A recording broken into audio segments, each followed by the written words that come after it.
think I haven't finished this one. Yep.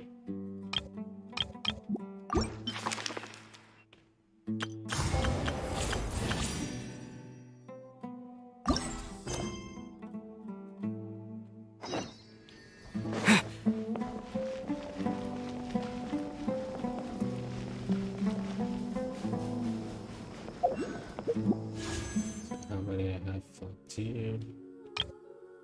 I wish on Albedo, but I think for only 800.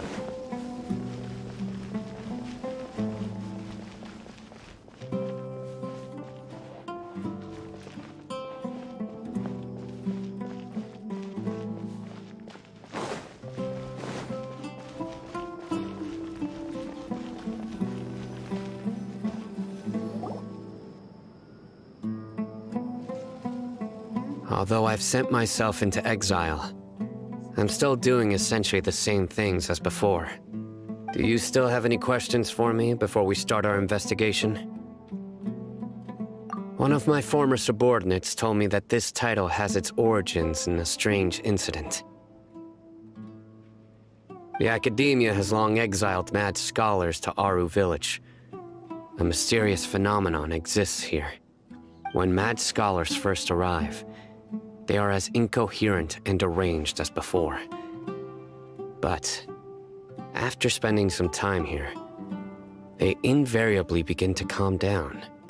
Initially, the people of Aru Village greatly resented having to take in the mad scholars. But a strange incident one night changed that. Aru Village was struck by the strongest earthquake in living memory. Seeing buildings on the verge of collapse all around him, the then chief of the village was preparing to take everyone to safety. Suddenly, he noticed a mad scholar crouching in a corner, caressing the ground with his hands. A soft, green light radiated from him, like a divine glow against the backdrop of night. Despite the powerful tremors that ripped through the ground that night, all the houses remained upright, almost as if they had grown roots reaching deep into the ground. In the end, not a single building collapsed, and no one was hurt. After that, the people of Aru Village treated the mad scholars with greater kindness, and began to refer to them as the village keepers. The soft green light? A mad scholar protecting Aru Village?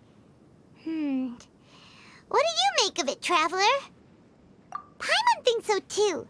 Actually, Sino, do you know if any of the mad scholars continued to wear their Akasha terminals at Aru Village? In theory, they would continue wearing them so the Academia could still monitor their activities. With that said, the main Akasha system would no longer have any interaction with them. Oh, no wonder! Everything makes sense then! Add in the fact that they calmed down, it was probably Nahida who calmed them. If you are able to draw a conclusion from this one story alone, then it appears you possess much more information than I do. So, what do you make of the story? Really? Lesser Lord Kusanali. What? You don't believe us? Lesser Lord Kusanali was definitely using the Akasha to give her power to the mad scholars! No, it's not so much that I don't believe you. I'm just struck by your reasoning. Lesser Lord Kusanali, the current Dendro Archon, is she really active in Sumeru? The Academia has always placed far greater importance on the late Greater Lord Rukkhadevata. They've more or less ignored Lesser Lord Kusanali, and I've never had any reason to doubt their views. In addition, I've never heard any stories about Lesser Lord Kusanali and her deeds. To me, she might as well have been a god that never existed. No way! Nahida definitely exists! She's a... how should Paimon put it? She's a good Archon who's kind and wise, even if she says weird stuff sometimes. I've spent many years interrogating criminals, so I can easily tell when someone is lying. Good! Then you should know that we're telling the truth. That look in your eyes. I've never seen that from a liar. You two really must have met Lesser Lord Kusanali. How can this be? To think, our Archon has been amongst us this entire time. All right, now it's our turn to put our skills to good use for this investigation. But easier said than done, especially since we don't have any leads. Maybe we can start by knocking on some doors. Excuse me, are you here to help me find my grandpa? Huh? Who are you? By the sounds of it, a resident of this village. My name is Isak. You'll help me find my grandpa, right? Is your grandpa a mad scholar? Hey, don't say that. Grandpa is just Grandpa. Why do you have to call him that? It's not like he's a bad person or anything. The person you're referring to is not a local. Yet you are. Why do you call him Grandpa? Grandpa is just Grandpa. He's my family. I heard everything you said to the village chief. Please, you gotta take me with you. I want to find my grandpa. I swear I'll help. I won't be a nuisance. Ah, so you're the one who was eavesdropping on us around the village chief's house. I was planning to go out and take care of whoever it was, but I had a vague feeling that they didn't harbor any ill intent. Whoa.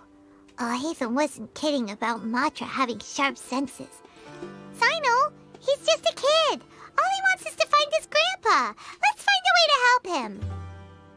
Sorry, I was only listening in because I wanted to know where Grandpa went. Honest. If you don't believe me, you can ask Miss Candace. All right. But first, let's confirm the facts with Candace.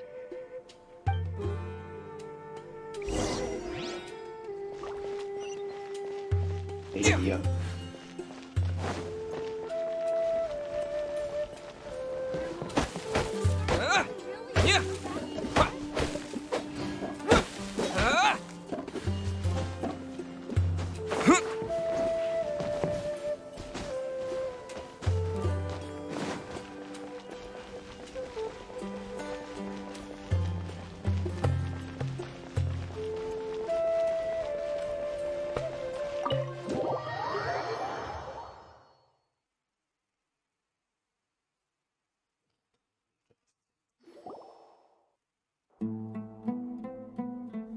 Sino is super vigilant.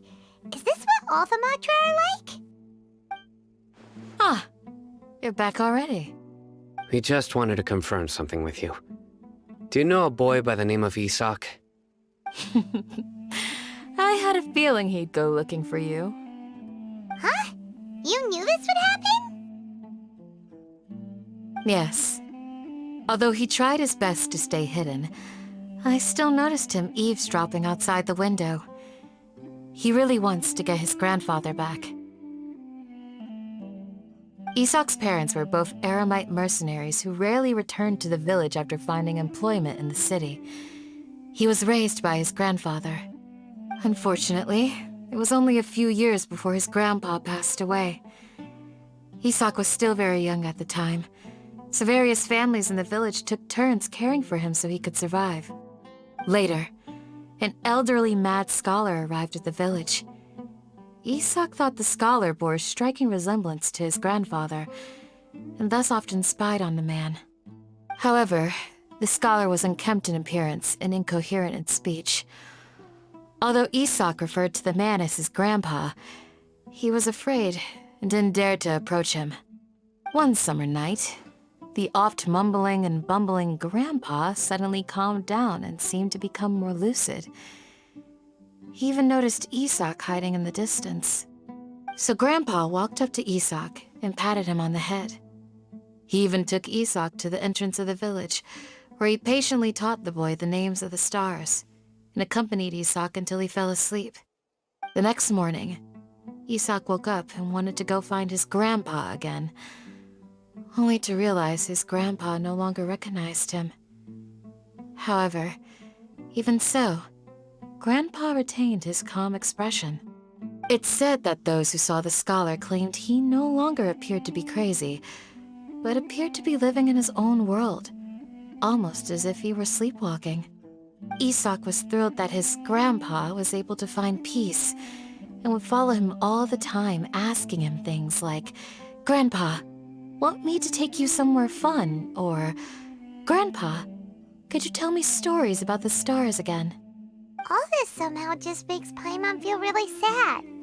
It seems like they both deserve so much better. Perhaps. Nearly everyone who lives in the desert has some form of hardship or regret.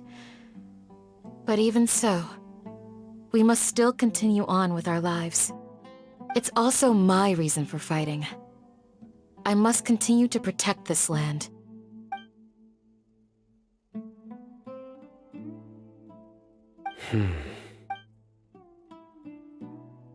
Maybe the people have always had a considerate god watching over them. Huh? What did you say, Sino? No, nothing. As long as Isak keeps his word and doesn't get in our way, we can take him along. Perhaps you are more compassionate than I gave you credit for. Please accept my thanks on Isak's behalf, Sino.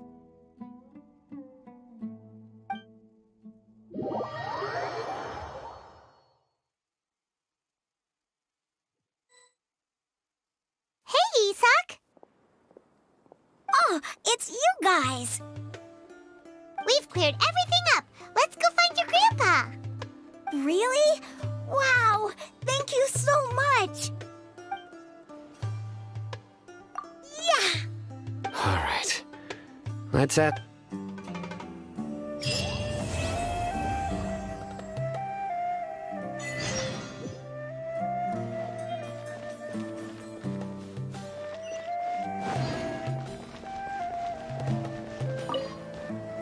Excuse me, did you happen to see where the missing scholars went? You mean the village keepers? Oh, let me think. When I was eating dinner the other day, I saw one of them by the side of the road, muttering away and eating mushrooms and tree roots. They shouldn't go around eating that. Okay. Anything else? Filter.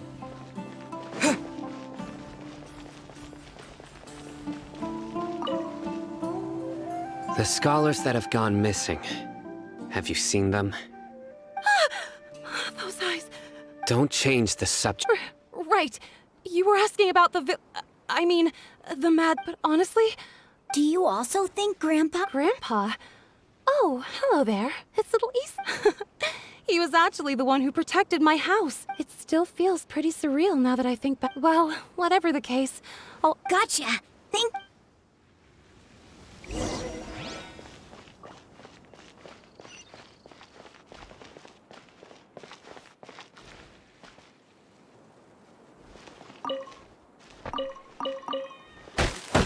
Yeah. Yeah. Yeah.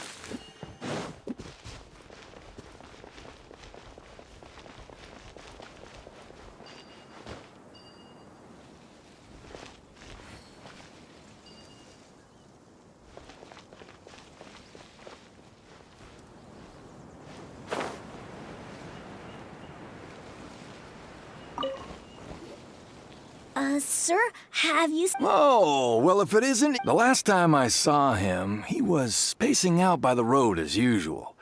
I went and asked him if he'd like any of the food I had prepared, despite my wife's protests. Like many people, she's... And speaking of my wife... Oh, thank you. It was nothing. You're looking for him, right? Yeah. Oh, that's no good.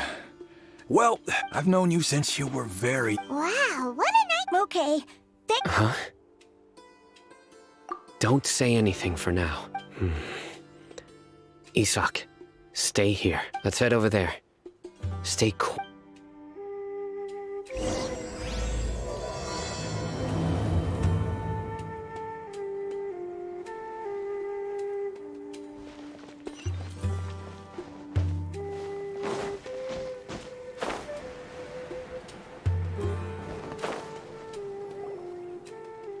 Listen, see if you can make out what they're saying.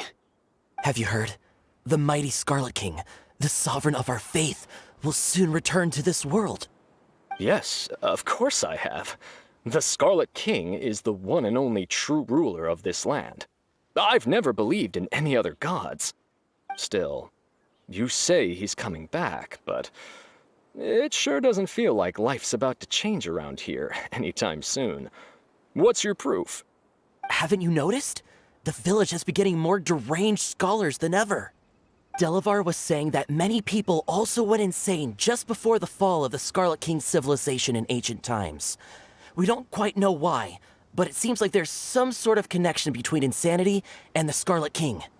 Isn't it a sign of the Scarlet King's power that all the mad scholars have disappeared? If you ask me, they must have been chosen as the final sacrifice for the Scarlet King's resurrection. Huh. Now that you say it, that does make some sense. Does this mean our lives are finally going to take a turn for the better? Exactly. Those city folks will get what's coming to them. Now, repeat everything you've just said from the very beginning. Huh? Who are you? Where did you come from? My patience is running thin.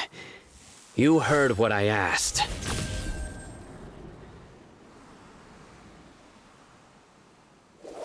Yeah! Bro, this guy's something else. Just look at his eyes. One wrong move, and he's gonna flay us alive. Let's not get on his bad side, okay? I am no match for this guy. Oh, okay, good sir. What is it you would like to know? Tell me about the Scarlet King's resurrection. Well, I only know a few things from hearsay. I went for a drink the other day and heard others talking about a rumor that the madmen will disappear, and that the Scarlet King will return to this land. I'm not making this up, I swear! Hey, go on, keep talking. It's true. It's all true, sir. We desert folk have had more than enough of those people at the academia. They keep sending us all their mad scholars and won't let us have a good life. Would you want to live like this if you were in our place? The radicals were even more thrilled than me when they heard the news. We're all praying for the Scarlet King's speedy return. Delavar also said that once the Scarlet King returns to our side, it's only a matter of time before we conquer the land on the other side of the wall. They're all willing to serve under the Scarlet King and fight for a share of the glory. Is that so? Seems like he still wants to know more. Keep talking. Got it. At first, I told myself it was just the drink talking, but then all the mad scholars vanished without a trace, just as the rumors said. Please don't beat me up just for mentioning these rumors. If I'm guilty, then everyone else around here is also guilty. I'm just saying what the others said. The people here really like the Scarlet King, but dislike the Dendro Archon. Where is this radical person you talked about? I haven't run into him over the past few days, so he probably hasn't been around the village. What about you, man? Have you seen him at all? No, not at all. We wouldn't dare lie to you. He's really not here right now. Sounds like you're not too close with the radicals. No, of course not. All we know are their names. I have many ways to stop you from talking. And many others to stop you from sending warning messages. So you'd best just stay home and hope I don't hear of you trying to contact anybody. Don't do anything until I've gotten to the bottom of this. Try something foolish, and even Candace won't be able to protect you. Yes, got it. We'll do just as you say. That scared Paimon half to death. Sino is pretty terrifying. He didn't try to reassure us at all. It's like he's used to hearing that. Oh, Paimon bets lots of people have told him that before. I heard that. Sorry. It's part of being a Matra. The rumor we heard just now seems like a strong lead. But we need to check a few more places. Very well. I'm here. Where's your grandpa's house? Well, I can take you there. Just follow me.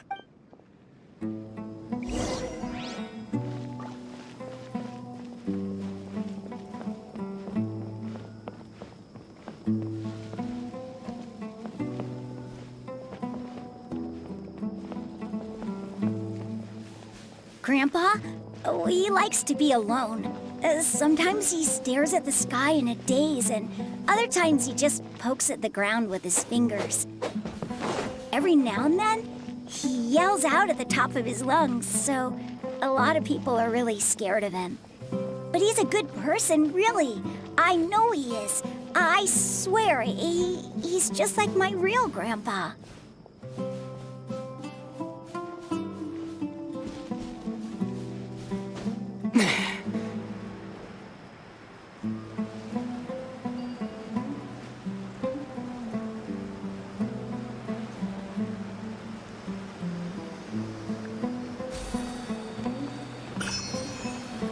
Get distracted.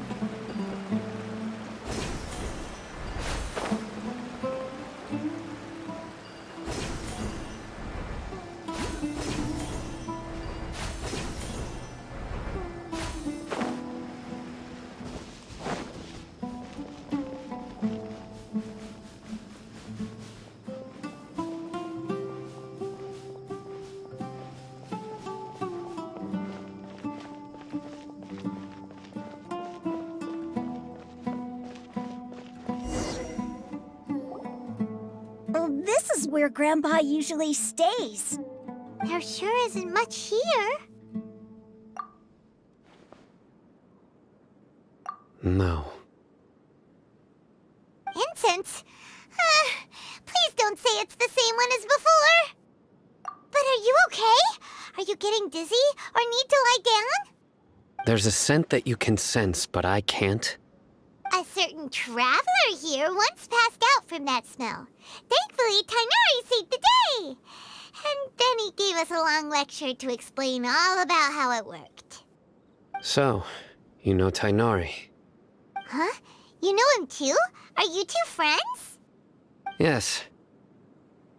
In a sense. Now that I concentrate, I can also make out the scent of incense. Wait, surely Tighnari didn't lecture you too? No. No need. Did you first encounter this scent at Tighnari's house? In the forest. From a scholar.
What are you looking for, Sino? Here it is. Take a look right here. Paimon doesn't see anything. Although the traces have been completely buried in the sand, there are footprints here. From the size and shape, they belong to an adult male. The scent is quite faint, but still extant. The footprints head in the direction of the door. But who would come looking for Grandpa? He doesn't have any friends. We'd have to ask whoever lured him away with the incense. Huh? So you can lure someone away with just a scent? Hey! What's wrong with liking good food? Everyone's got something they love in life. Exactly. Most scholars are fond of incense, since the smell supposedly helps them clear their minds and discover new knowledge. Even deep within the clutches of madness, they still yearn for their knowledge-seeking days, and will follow the scent whenever it presents itself. No. So, someone's taking advantage of their weakness? Huh. Still, why would anyone want to abduct all the scholars? Are the rumors really true? Could the disappearance of all the mad scholars have something to do with the radicals? It's highly likely. Please, you have to save my grandpa. Grandpa's never done anything wrong. Please help him. Sounds like we'd better help get him back. Don't you worry. Let's head to Aru Village and inform Candace and the others about what we learned here. After that, we'll set off to find the scholars. Don't put me there.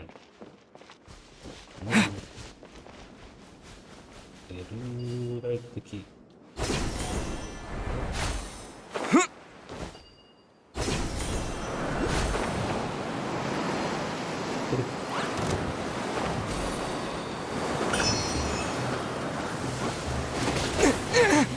Propagate! Pyrotechnics!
I see it.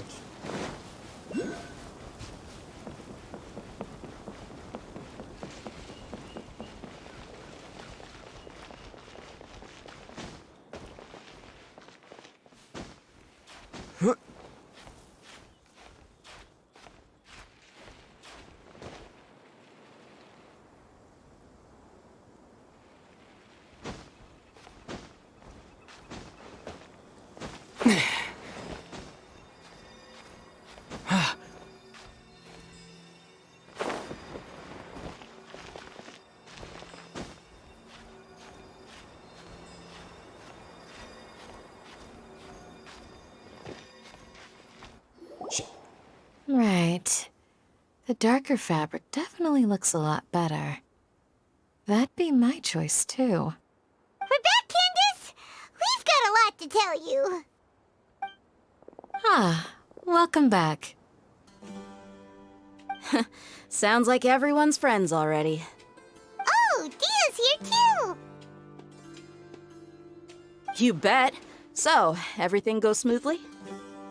Reasonably. Alhaitham didn't go with you? We haven't seen him at all. Huh. I saw him around the village entrance earlier and figured he was investigating with you. I guess he must have gone off on his own. Did you find out anything useful?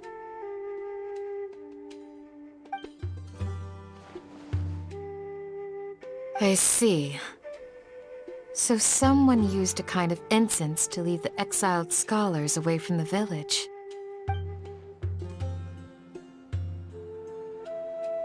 The resurrection of the Scarlet King? First I've heard of it.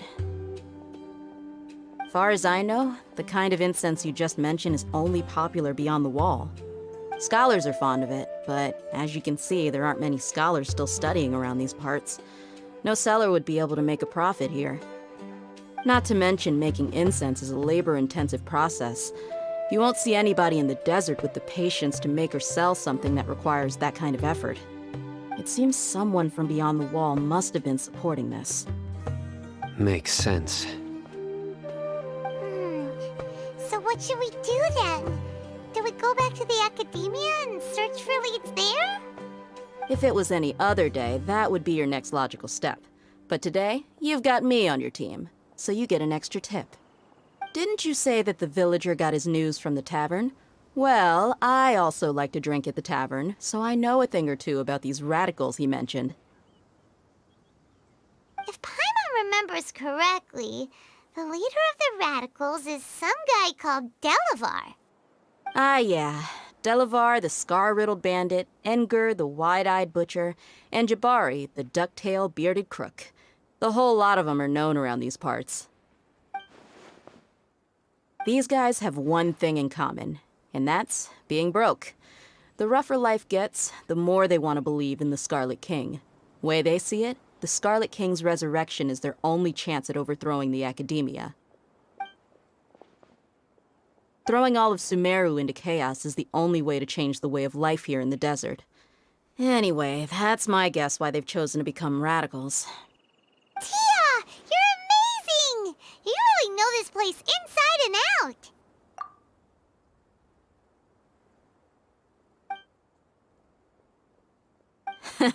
No merc can afford to slack off on gathering intelligence. Every mora I've spent in the tavern has been a valuable investment. Let's head out. Now hold on, you're staying right here, Sino. Why? Aru Village is not a big place. Outsiders stand out here like a sore thumb. I'd bet word about you has already gotten out. The desert is unforgiving, so the way of life here is also a lot tougher than on the outside of the wall. You survive on making connections out here. Compared to you, mercs like me are just third-rate amateurs. I've got no actual fighting skills to speak of. But that also makes it a whole lot easier for me to gain the locals' trust. I need to go around and ask some questions, but it'll be difficult if you're with me. Fine. Good, then we've got a plan. The Traveler and Paimon will go to Caravan Rebot with me, and we'll try our best to figure out where the mad scholars have been taken. Sino, you'll have to stay in the village and continue investigating on your own. All right, sounds like a plan.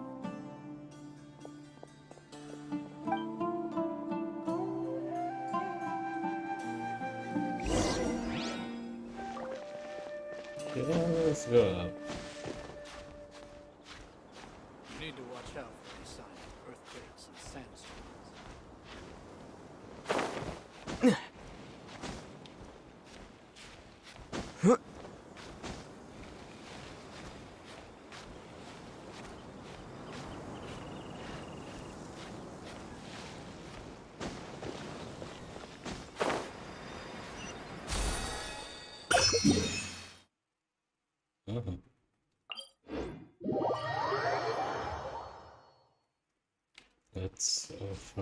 that for now.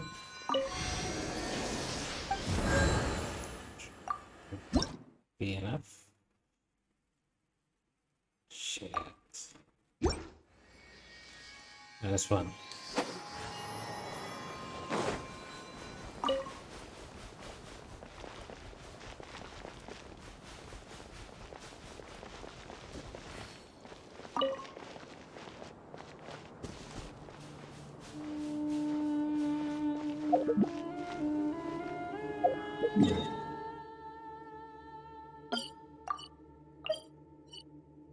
Repetition reward.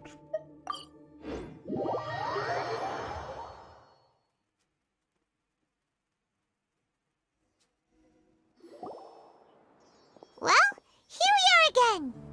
Sounds like you're starting to get familiar with the area. Paimon's amazed every time we see the wall of Samiel. How can a wall this tall even exist?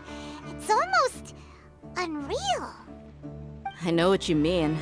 I had the same question every time I walked this way when I was a kid. Also, why is this high wall here? And can a wall really block sandstorms? It was only after I grew up that I realized the wall of Samiel isn't just there to keep out the sandstorms. It serves a more important purpose, keeping out people like us. Sumeru is run by wise and mighty sages. To them, us desert dwellers are nothing but tools that can be used and discarded at their whim. We're cheap labor, like livestock, but easier to control.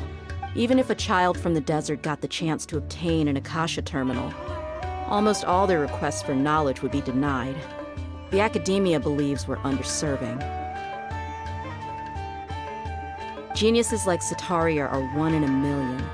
The other children never get a single chance to try and rewrite their fate, even though the academia knows very well that we're humans, just as they are. That's terrible. I would tear down this wall with my own hands if I could.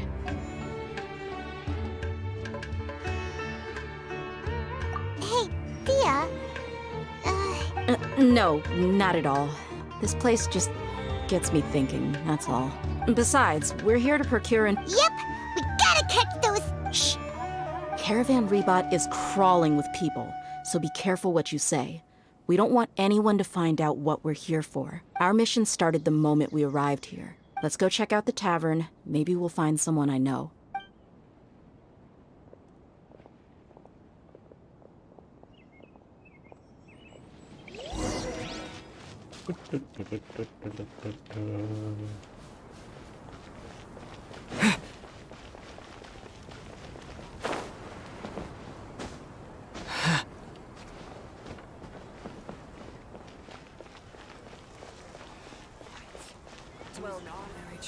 Just our luck.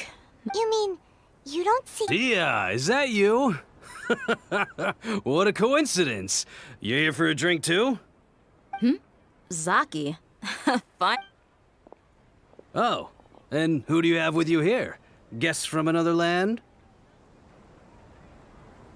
Hello, hello. I'm Zaki. Dia's, how would you put it? Drinking buddy? We've had drinks together a few times. You could say we go back a ways. Anyway, as far as my friends here, they aren't too shabby, are they? You rarely see any Outlanders so friendly and respectful nowadays. Absolutely. Much better than those people on the other side of the wall. Yeah.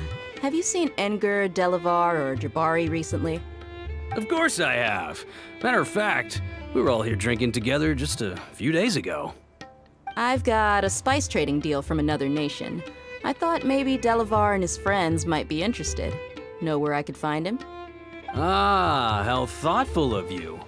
Then I assume you also know that Delavar's been having a hard time making ends meet these days, so you came here to help him out? Hey, keep it down. Let's just say I prefer to keep this deal a secret. Y'all at Caravan Rebot are like family. If there's more to be made, why not do it together? Besides, Delavar and his friends have muscle. They'd be a good fit for escorting the goods. Yes, how considerate of you. Delavar's my friend too, so of course I can take you to him. Come with me.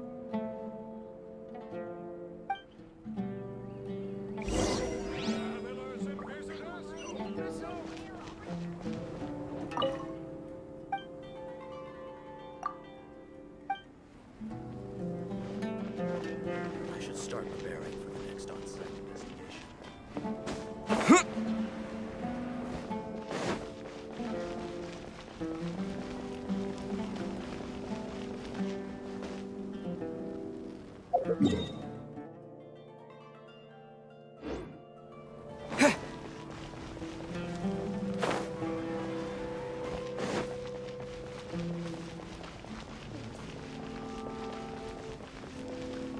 Travelers and visitors, don't miss out.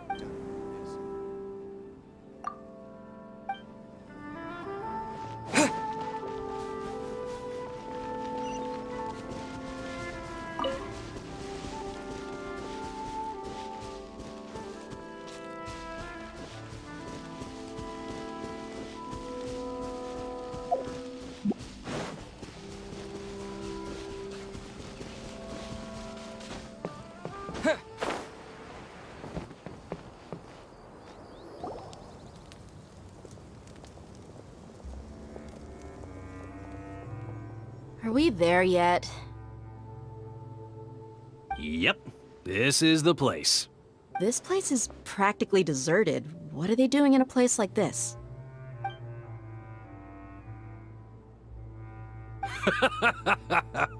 Why don't you take a guess?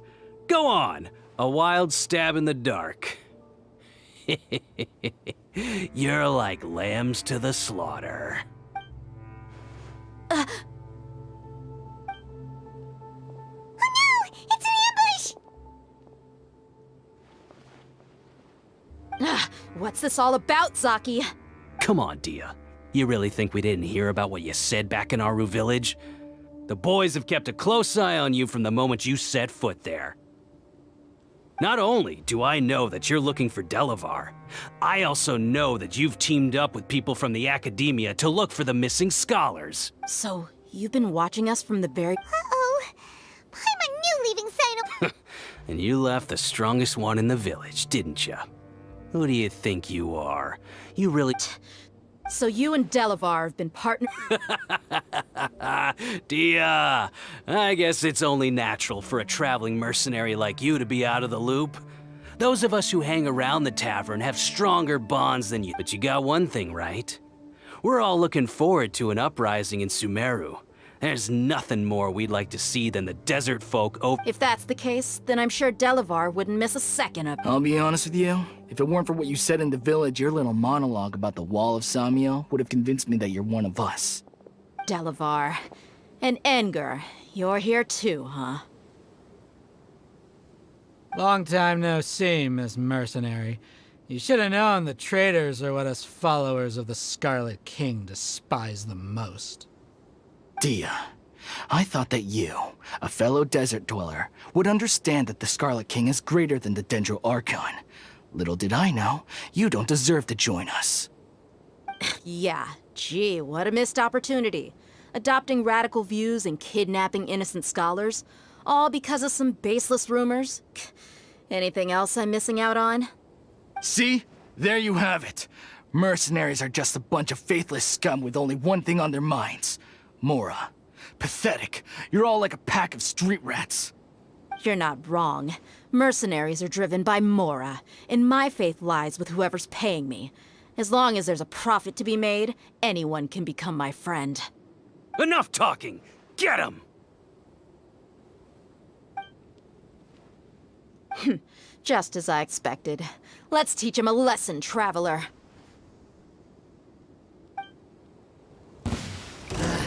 A new power!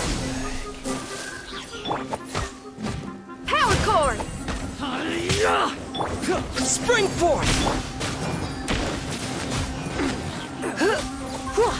You're open!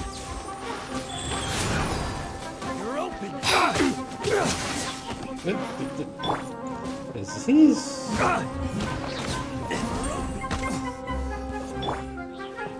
Let's try and... Yeah, this guy also.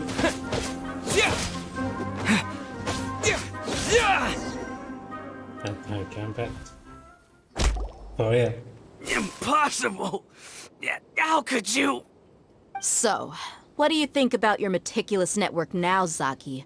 How did you say it? It's only natural for a traveling mercenary like me to be out of the loop. I'm guessing your informant told you that I'm just an incompetent merc with no real fighting skills, correct? I mean, that is what I said after all. And of course you would believe everything he reported. The only thing you know about me is that I'm a mercenary, but you've never seen me in action. Even though you heard we went to handle monsters together, you believed that Candace was the only one doing all the real fighting. That so-called Flame Main is just a fraud. She admitted it herself. She just uses her connections to gain the trust of others. That's what you thought, right? Ugh. You lied in the village because you figured that we'd have people watching you. And you were stupid enough to fall for it. I figured as much the first time we drank together. You all thought you were so smart. Pathetic. Okay, that should be all of them. Whoa! So you've been planning this since we were in Aru Village? No task can be done without preparation. I just happened to notice a couple suspicious-looking people while you were out investigating. Oh, but instead of catching them right away, you let them report back. Those two who were snooping around were just a couple small fries. If we want to get the real catch, we have to be patient and give it some time.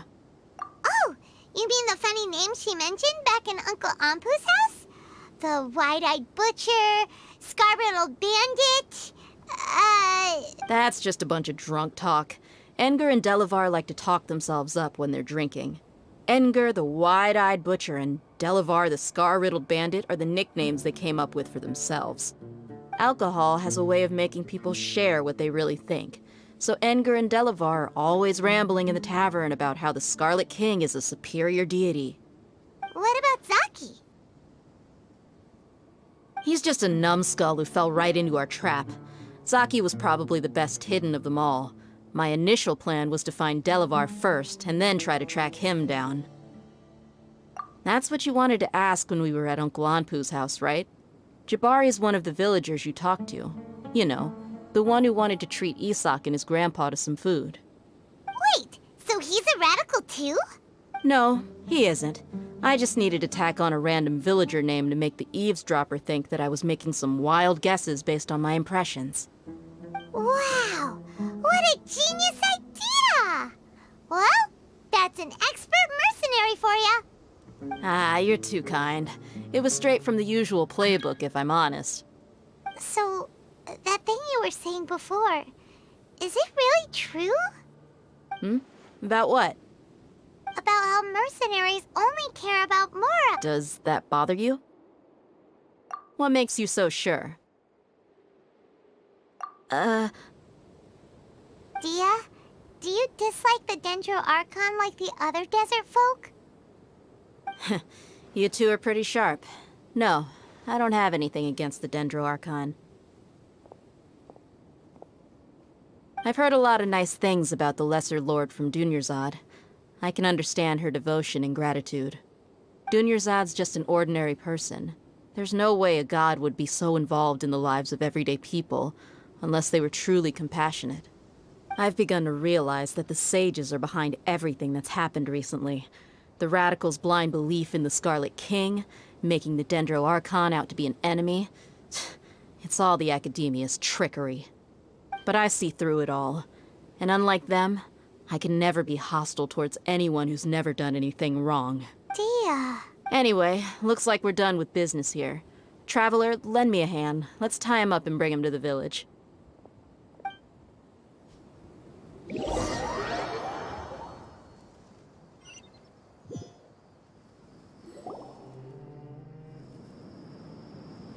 This should be all of them. I'll let you take it from here. All right. I'll be in touch. Until then, please stand by. Candace, do you need any help? Candace will be okay on her own. I trust her, so you can too. She's been guarding Aru Village for quite some time now. If anyone is qualified to question the offenders, it's her. While I'm questioning them, why don't you pass some time by exploring the area? I'll meet you back here tomorrow morning, Traveler. As for these idiots, let's just hope they live to see another day.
I'll keep this close.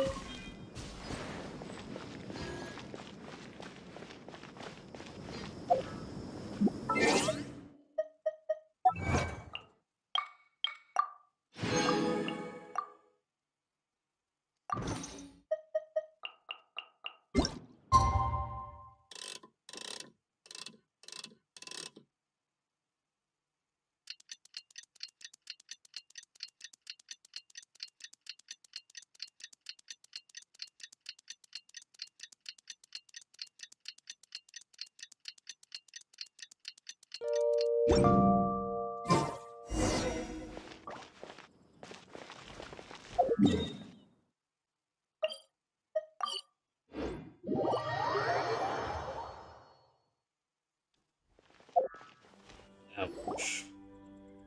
Hey, Dia! Right on time.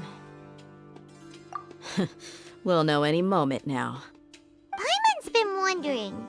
You seem to know Candace pretty well. Have you been friends for a long time? We've known each other for some time now. She's a pretty interesting person. Even though she's an extremely strong warrior, she never misuses her powers against others. Oh, Paimon knows what you mean. Like a lot of martial artists say, never take the fight outside the ring. Yep, I guess you can put it that way. It takes strong convictions to be as dedicated as she is, and shoulder that kind of responsibility. Us mercs, on the other hand, we pretty much live from one day to the next. Well, Paimon thinks you're great too. Really? Thanks for that.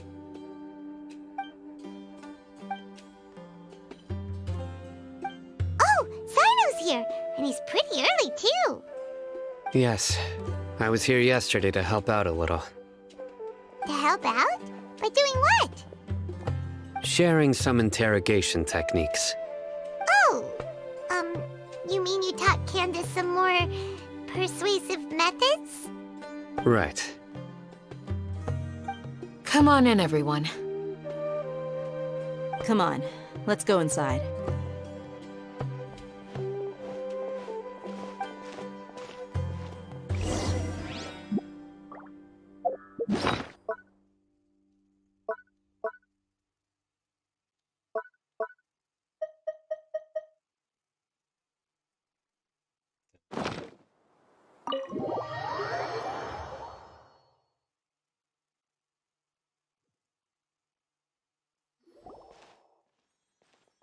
Candace, where?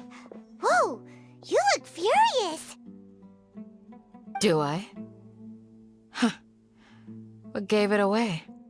Oh, there's no mask that can hide true bloodlust. Cover up your eyes, and it'll still show itself at the corners of your mouth. Perhaps I need to work on my composure. Still, it's perfectly understandable why I'm angry. I'm sure everyone present would agree. Yes, ma'am. Please, don't beat us anymore. We're gonna die. Well, looks like Sino taught her well. You fear death yourselves, yet you do not hesitate to place the lives of others at risk. The absurdity is mind-boggling. The ones you call mad scholars are known to us as the Village Keepers. They are vital members of our community, and some even count them as family. You come here to my village, and you treat my people as nothing more than stepping stones towards your goal. Tell me, what would you do to you in my position? Mercy! Please have mercy! You've made your bed. We may both be desert dwellers, but there is one thing that I understand better than you. The resurrection of the Scarlet King will only result in war. And war serves no one. The people of Aru Village care little about which god is in power. Life may be tough and tiring, but we wish to preserve our way of life. A war would only cause us to lose all that we have. And that is not a responsibility that you can afford to shoulder. We understand. I'll tell you everything I know, please. I'm listening. You might not believe this, but it wasn't us who came up with this idea. Someone was spreading rumors in the tavern. That's how we ended up hearing about the Scarlet King's resurrection. Some mystery man told us that mad scholars will make the perfect sacrifice to usher in the Scarlet King's resurrection. They give their lives, and we can get anything we wish for. They're called village keepers. Slip up again, and you'll regret it. Yes, sorry. It was all that mystery man's doing. He told us to spread word about the Scarlet King's resurrection and talk to us into helping him. In return, he said he'll help facilitate the resurrection process. I'm not sure. That's one. Huh? One what? Strike. You get a total of 3. Then, you die by my hand. Wait, I'm telling the truth. We don't know anything. It was all him. 2. He got us to lure them out of their houses in the night with some kind of incense. We take them to a junction outside the village. Then the mystery guy takes them from there. You gotta believe me, please. I'm telling the truth, I swear. That was indeed the truth. Traveler, go on.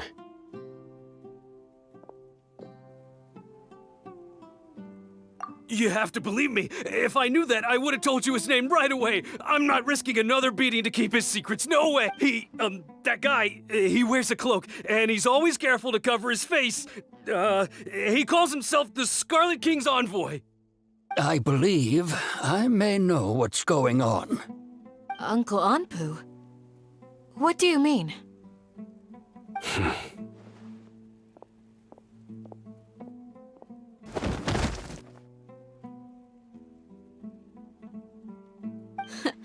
Smooth. Okay, speak. If my suspicions are correct, this mystery man they speak of could be from the academia. Some time ago, people from the academia attempted to take the village keepers away. I refused, insisting that they are part of our community. It strikes me now that this secretive character shares the same goal they had. Which means it's highly likely that the academia was purposely spreading a false rumor to trick the radicals into delivering the village keepers right into their hands. They were the ones who brought them here to begin with. Now they're trying to take them back? We aren't gonna let that happen. Not the academia again.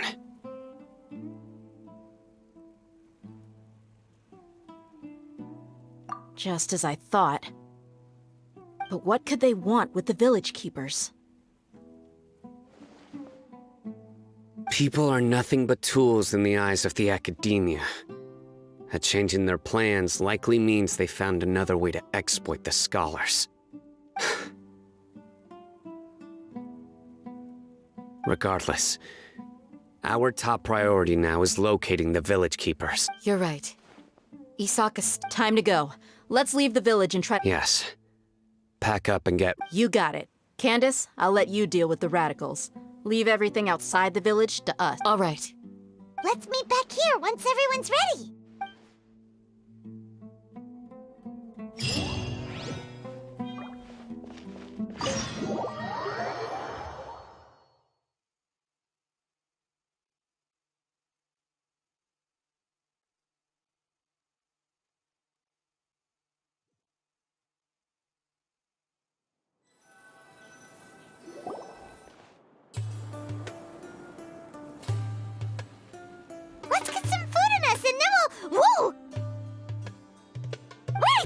come from? Well, as you can see, I am merely sitting here and reviewing what we have deduced thus far. You were gone for ages, and now you're suddenly sitting here musing to yourself? Where have you been anyway? Hey, what's with the silence? You never think things through before asking questions. I'm giving you some time to make up for that. Paimon's so mad! Paimon's gonna give you an ugly nickname! There's just nothing super obvious to pick with this guy. It makes it so hard. Well, you've heard nothing to suggest I left this whole time.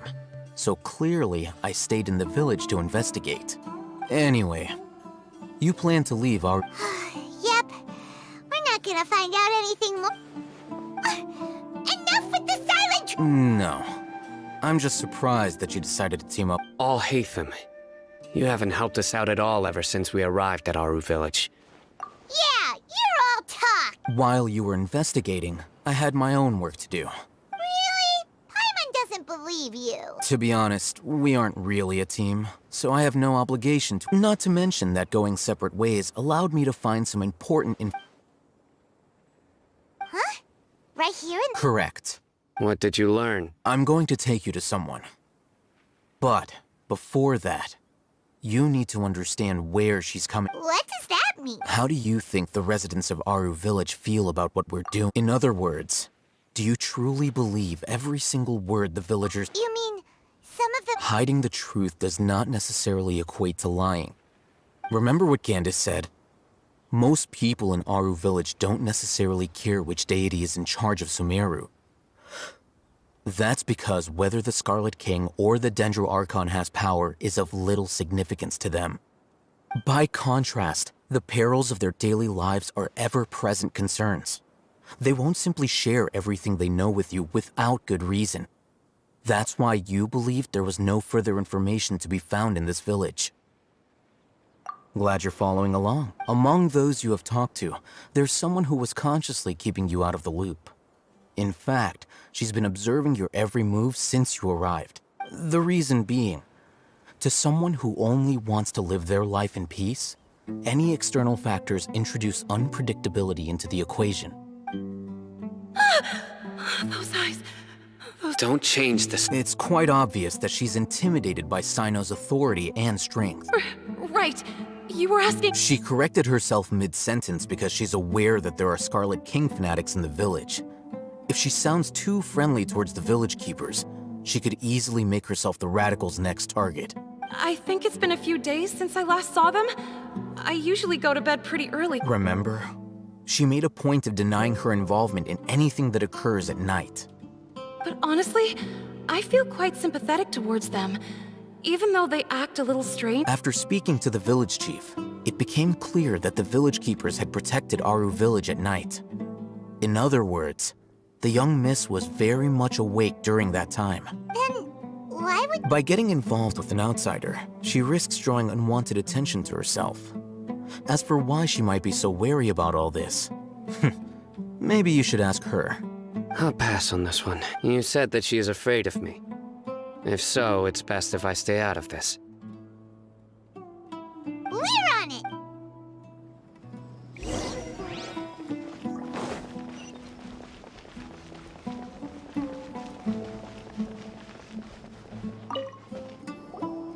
Miss Shawnee, as we discussed... Mr. Alhaitham, I'm aware of where you... Huh? What do you mean? Go ahead and talk to her. You'll get the answer. Go on. Earn her trust. Is it really that simple? May I call you Traveler? Hi, Traveler. Do you think the resurrection of the Scarlet King can truly change Sumeru for the better? Why's that? That's very similar to what Miss Candace says. I know you two are friends. That's why I'm willing to talk to you. Even before, I wouldn't even have... Traveler, do you believe our lives will get better? Yeah! We came here from another nation, so it isn't wrong of you to be weary. And we aren't really residents of any one nation. But even so, we've met lots of people from different places, and we've always fought for what we believed in. We have friends in Sumeru, and we want to help them. That's why we decided to stay here for a while.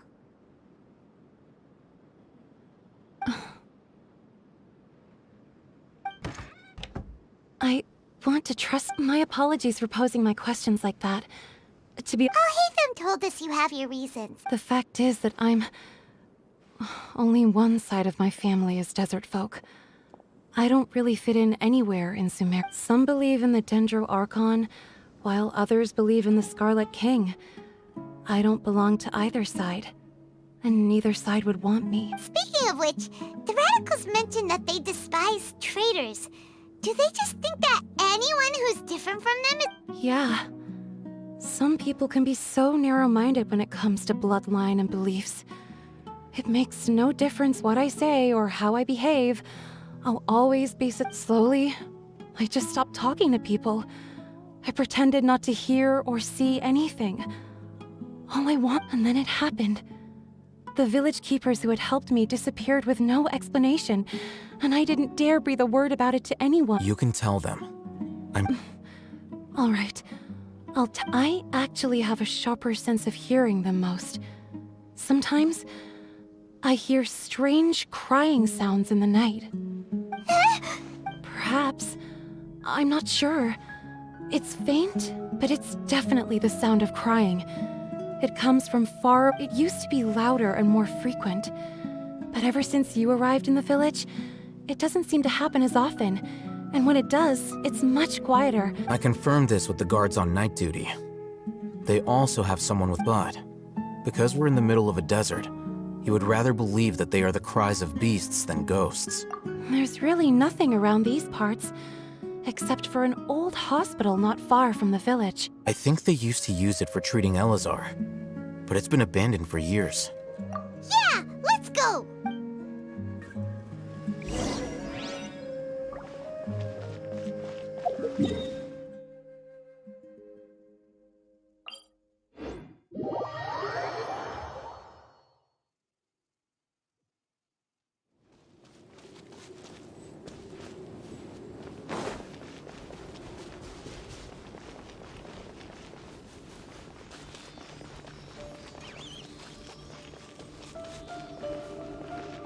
No, double shift.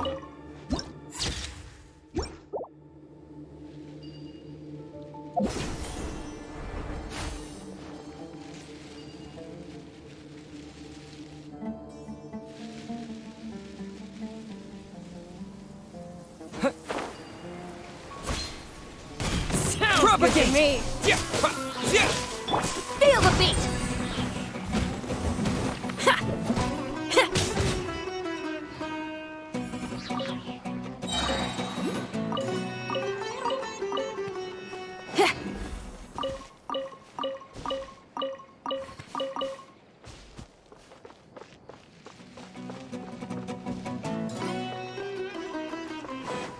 Power chord!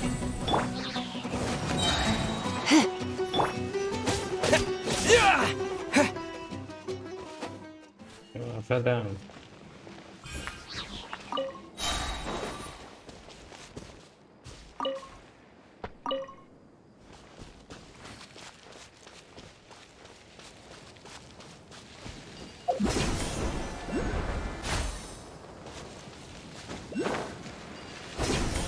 Oh, is this the place?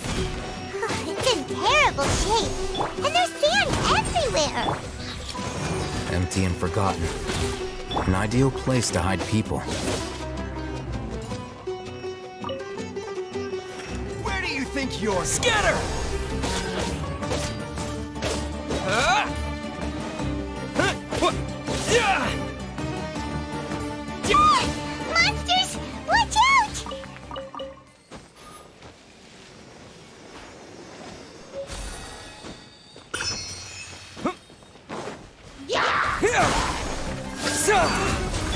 Amp it up! Let's spark things up a little. Opening box of Adeptatrix. Scatter!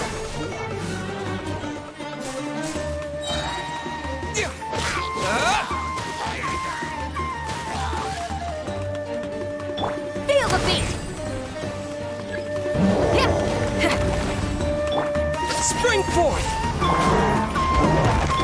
Propagate! You're in for a little shock.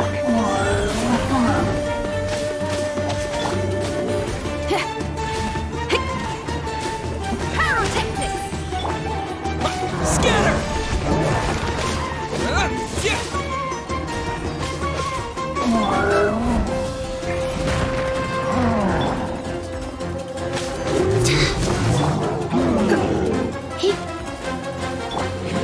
Power core! Shred till I'm dead!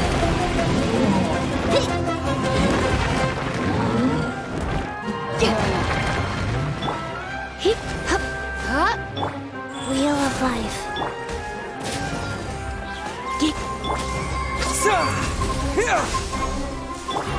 You? Come a little closer.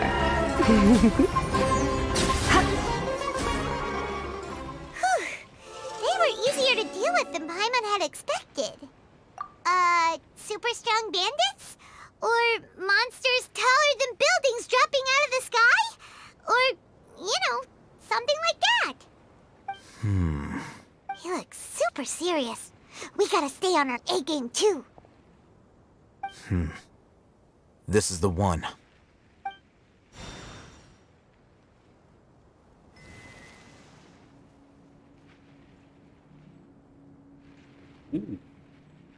Shit. Let's go in and take a look.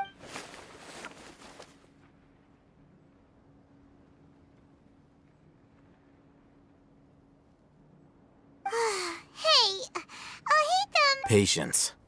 Shawnee says she only hears the crying at night. We have time to burn. Until then, I'm taking a break. And just like that, he sits down. Wait, he even brought a book to read? What are you reading? Let Paimon see! Okay, sure. Huh? The natural position, which is the positional propensity of an entity in natural motion in contrast with an object in forced motion? Huh? When free from external influences, every entity displays the tendency to follow its natural trajectory? So, you got that? Oh, Paimon gives up. You keep reading your book. See ya! How is he so relaxed? Look at him, reading an impossible book in a creepy place like this. Hey, what good is that gonna do for you? You're acting like one of those annoying grown-ups who go around nagging people to focus on their studies. Hey, what gives? Shouldn't you be the one providing for Paimon? Oh, right. Okay then. Thank you for working so hard and earning so much more. If it weren't for you, Paimon would probably still be floating around in the ocean somewhere. Thank you.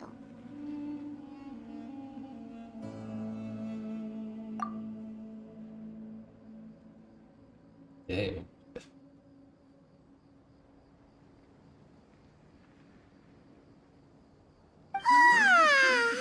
Paimon's getting so sleepy. Huh? What was that sound? There it is. It's coming from that direction. Damn, that's creepy. Is the sound coming from here? Huh. Paimon's not seeing anything.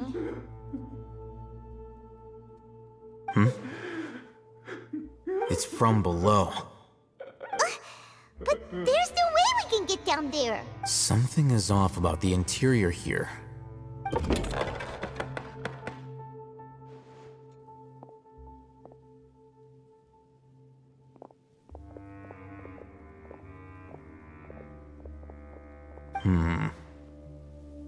As I thought, there's a hidden structure. Wow. It's like they tucked another hospital into this one. Oh, it looks like there are other mechanisms around here. keep exploring.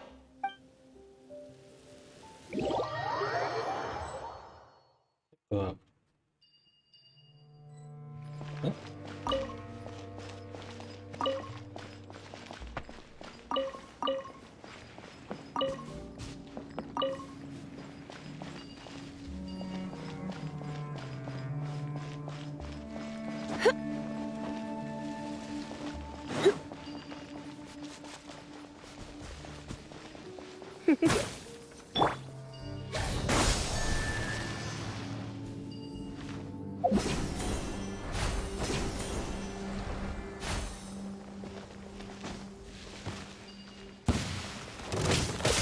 Huh? Feel the beat! You're in for a little shock. Yeah. Scatter!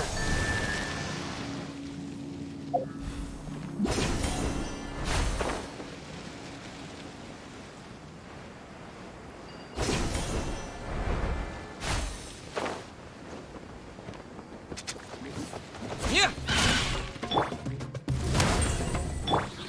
Surrender and I'll be gentle.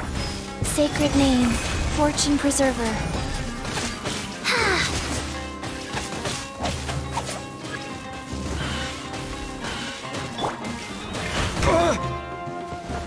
Propagate! Power core!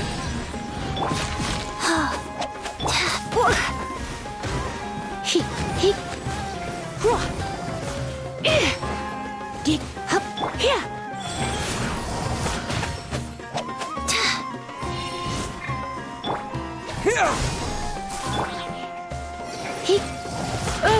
come a little closer.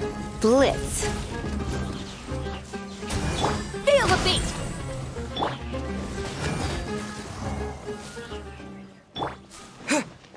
Propagate!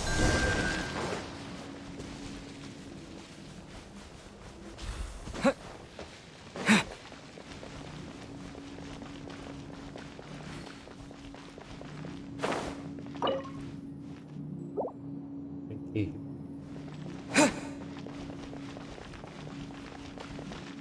Skip! Yep.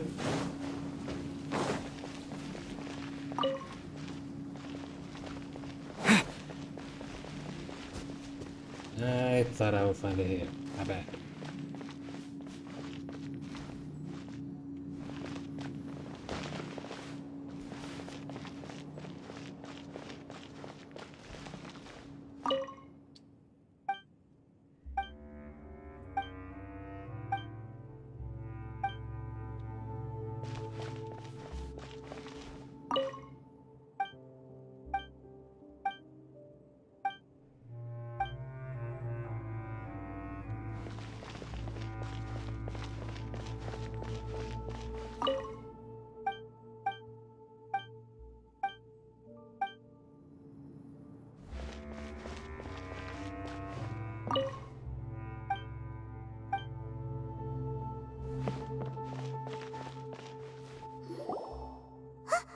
Look!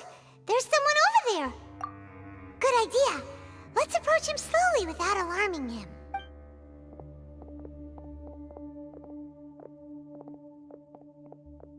Wait.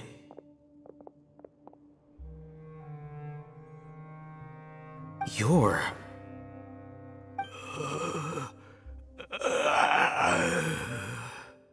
He can't speak, and his eyes are unfocused. Also, Didn't expect to see him here. you know him? He's Razak, a senior of mine at the academia. He's a scholar too? Is he the kind? No. And that's the problem. Razak was never involved in any of those things. He never trained in the forest, let alone reach Satyavada life. Leaving that question aside for the moment, him being here alone means that we might be too late. Looks like they've already taken everyone away. For whatever reason, they left Razak here. Perhaps they simply didn't have time to come back for him. There are drag marks on the ground. They're clearer by the doorway. Someone was forcefully drawing a cart that was loaded with something heavy. Loaded? That is one possibility. It looks like they were in a hurry, as if they were afraid of being caught. In their haste, they failed to notice Razak hiding in a corner. The symptoms are identical. Looks like we found living proof. Huh? Allow me to jog your memory. Recall your time at Port Ormos. Don't you think his symptoms look familiar?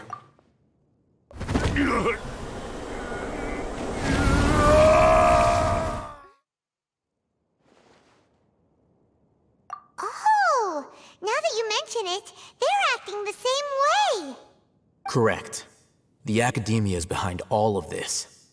It isn't difficult to deduce their rationale.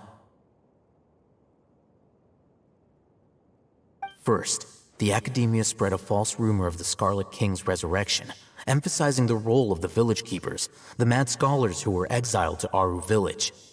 These rumors were all the persuasion that the radicals needed, and those based in Aru village leapt into action. Unbeknownst to them, of course, through rounding up the scholars, they were actually helping the academia. As well as being able to exploit the radicals for their own ends, this scheme has one further advantage to the academia. All the risks and responsibilities are offloaded onto the Scarlet King's followers. Life for the desert dwellers has been brutal ever since the Scarlet King's death all those years ago. Beneath the surface, feelings of desperation are widespread. Many would give everything they have for the prospect of something better. Anyone looking to exploit that for their own ends simply needs to make a few empty promises. Even if complications arise, people will see that those involved are all followers of the Scarlet King and look for no further explanation than differences of belief.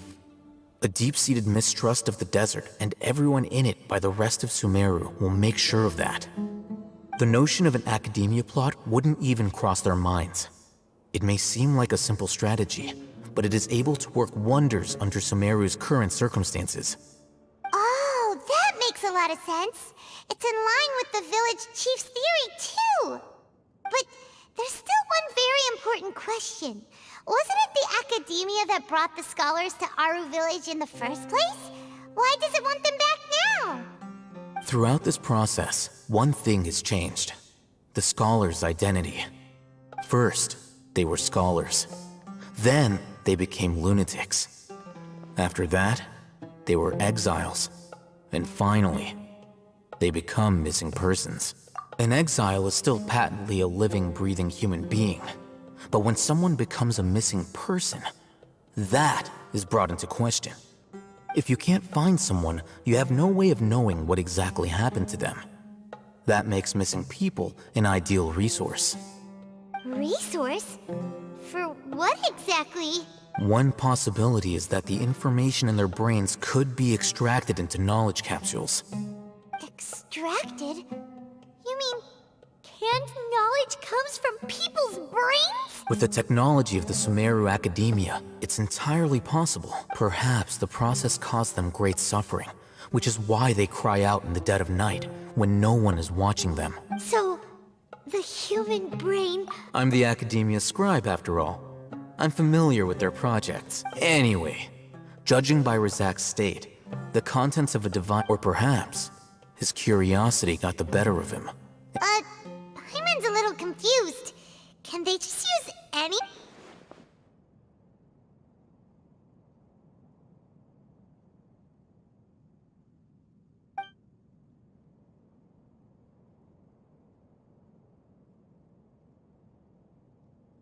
The look on your face tells me you've realized the answer. That's right. To some scholars, gaining knowledge about the gods is their entire life's pursuit. Extracting canned knowledge is just one of the extreme measures they turn to. However, I can't help but wonder, what do they seek to gain from divine knowledge? The Academia is going out of their way to look for forbidden knowledge. But what is their ultimate goal? I've spent quite some time trying to analyze the contents of the divine knowledge capsule, but to no avail. It seems like my way of thinking is too different from theirs. You mean you're not even slightly interested in getting your hands on this forbidden stuff? All scholars seek to expand the horizons of knowledge, but I'm not particularly interested in gods, so I don't share their degree of zealotry.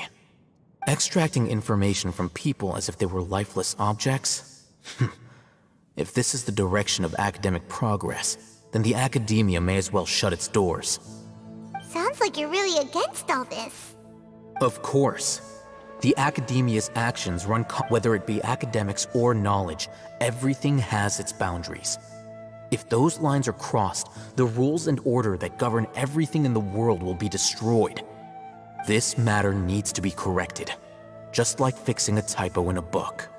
Wait, didn't you step in to help because you felt sympathy for those poor people? Not to be callous, but no. There is no shortage of suffering in Sumeru, and the same can be said for the rest of Teyvat as well. What do you plan to do about Probably not. You can say that. Simply put, I don't blindly place my faith into strength or heroism. I do what I want. The Divine Knowledge Capsule is something I want to investigate in full. That doesn't mean I'm willing to take action for the sake of a few strangers.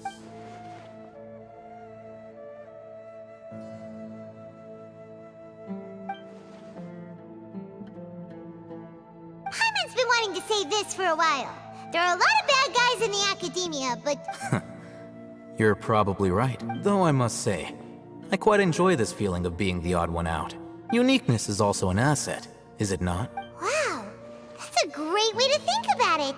Paimon's really impressed.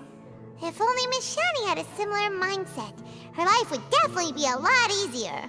I'm just a more likable person than her in general. There's nothing more to it than that. He won't last long if we leave him here. Let's take him with us. We'll work out our next step after we return to Aru Village.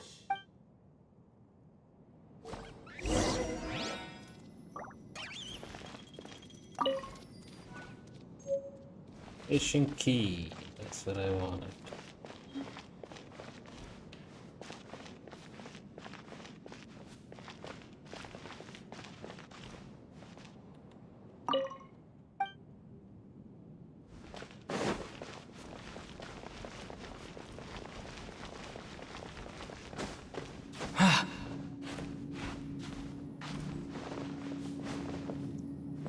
Okay, what's in the box?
I'll be back in a few minutes.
Continue. That's how let me check how many primogen.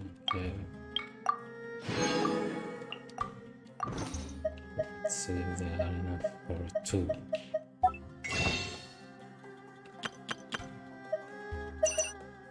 Eh.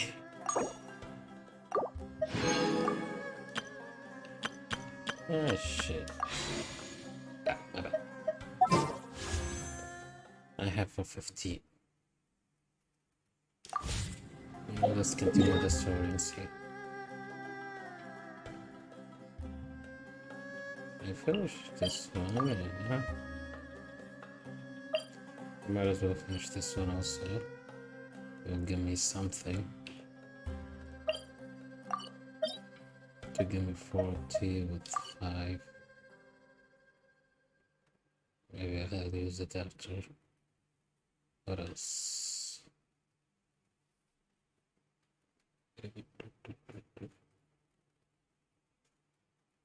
Did it change or not?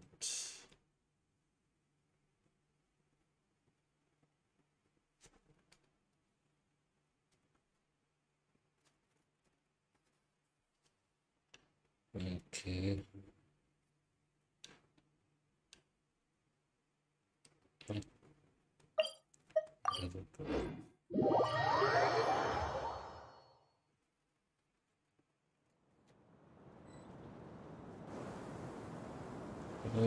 Sorry about that again. Let's check.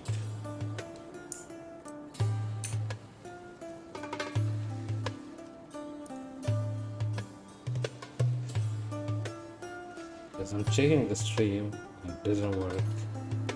And that was so I have to do it again.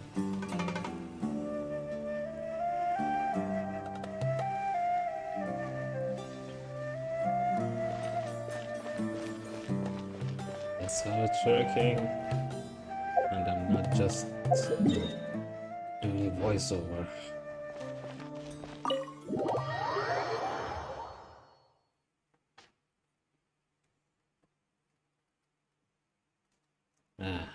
I can now see it. We're back!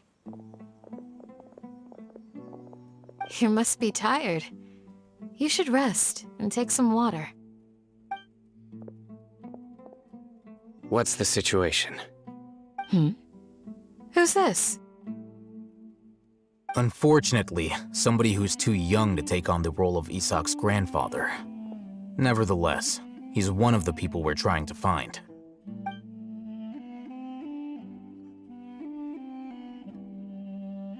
So, at one point in time, the abandoned Elazar Hospital served as the Academia's site for extracting divine cant knowledge. Yep, pretty much. Their plan must have been implemented at some point before we arrived at Aru Village, since divine cant knowledge has been in circulation for a while now. Yet, they fled once we were headed to the village, almost as if they knew we were on their trail. Why is that? Yeah, why is that? We may have a mole in our midst. One of us could be secretly revealing our whereabouts to the academia. Huh? Are our friendships that shallow? Looks like none of you have realized wherein lies the issue. Sino, you're the reason why they can predict our movements. Wait, what's that supposed to mean? Choose your next words very carefully. It is simply a logical inference. I have my reasons. So what you're saying is, Sino's the mole. Interesting. And here I thought you were the most suspicious one, Alhaitham, since you were always acting alone. I know. You have a point. But I realized something as we were returning from the hospital. Sino isn't like any of us. What are you trying to say? Do you still remember who you are, General Mahamatra? As a Matra, you are no doubt privy to certain kinds of information. Before you can take action against someone, you are required to have all the facts available, including the less than savory details. Simply put, the academia has traditionally allowed you access to a wealth of sensitive information. Knowing their modus operandi, wouldn't you expect them to take precautions against you? If you want to raise a vicious wolf, you need to make sure that you can avoid its bite. The academia is monitoring me? It's not that simple. The academia has eyes all over Sumeru, but they have a special protocol for dealing with you. Every so often comes a Nyagarbaha Day. On this day, the academia enters new information into the Akasha through knowledge capsules. I remember seeing the thick notebook next to the control panel once. Its contents were all about the General Mahamatra, his activities throughout the day, preferred methods of enacting judgment, everything.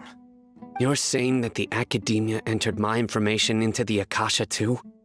But what's the point in doing that? My actions aren't important enough to be added into the Akasha. The Akasha is capable of computation. The Akasha's algorithms are entirely capable of predicting your movements using the data entered. When you would depart, the route you would follow, your destination. It knew all of this. It predicted my every move. The academia has been watching you longer than you think.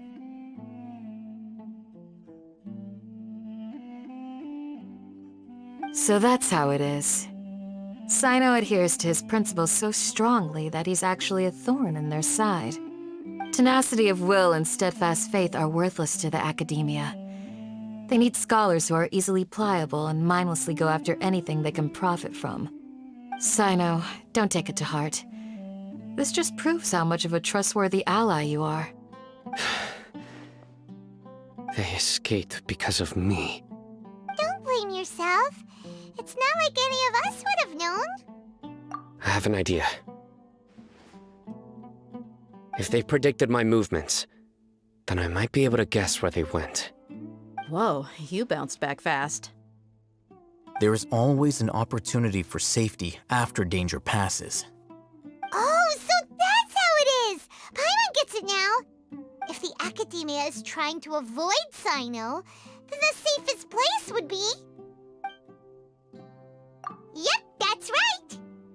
They'll want to proceed in the direction opposite of where I'm going.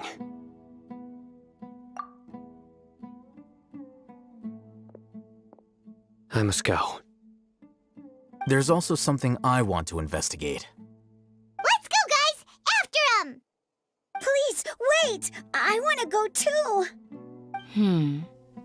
You want to go too? I want to find Grandpa. Everyone, I leave him in your hands. Yay! Let's go! Remember to pack some food with you! Paimon feels like we're missing someone, though.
So, where do we go from here?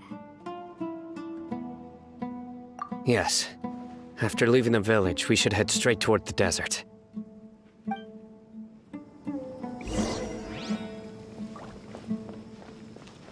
I know the desert like the back of my hand. Is that because you play here a lot? Yep. One time, Grandpa almost got lost in the desert, but I was the one who brought him back.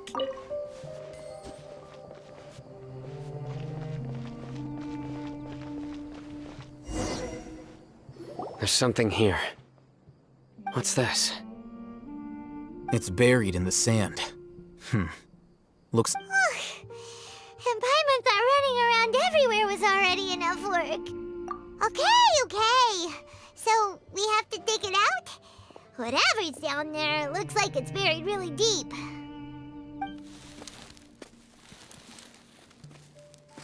These are likely fragments of an academia-developed device, something akin to a headset.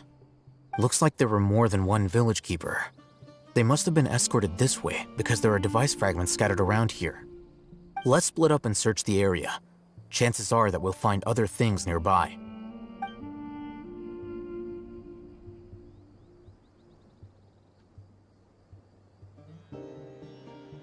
Is this what we're searching for? It looks kind of scary. This is definitely a device used to extract divine knowledge. How did it end up buried in the sand? That can't have been part of the plan. They must have been attacked along the way. Wait, what? Grandpa, I hope you're okay. Don't worry, your grandpa's gonna be fine.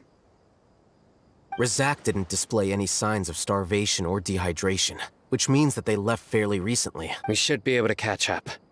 One more thing. Given that the device... I believe the attack must have happened prior to the sandstorm. Let's keep going. They can't have gone far.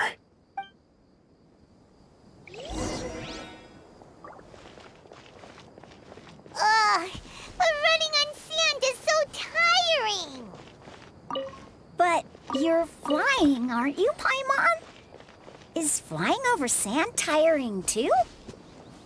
Ugh, of course it is.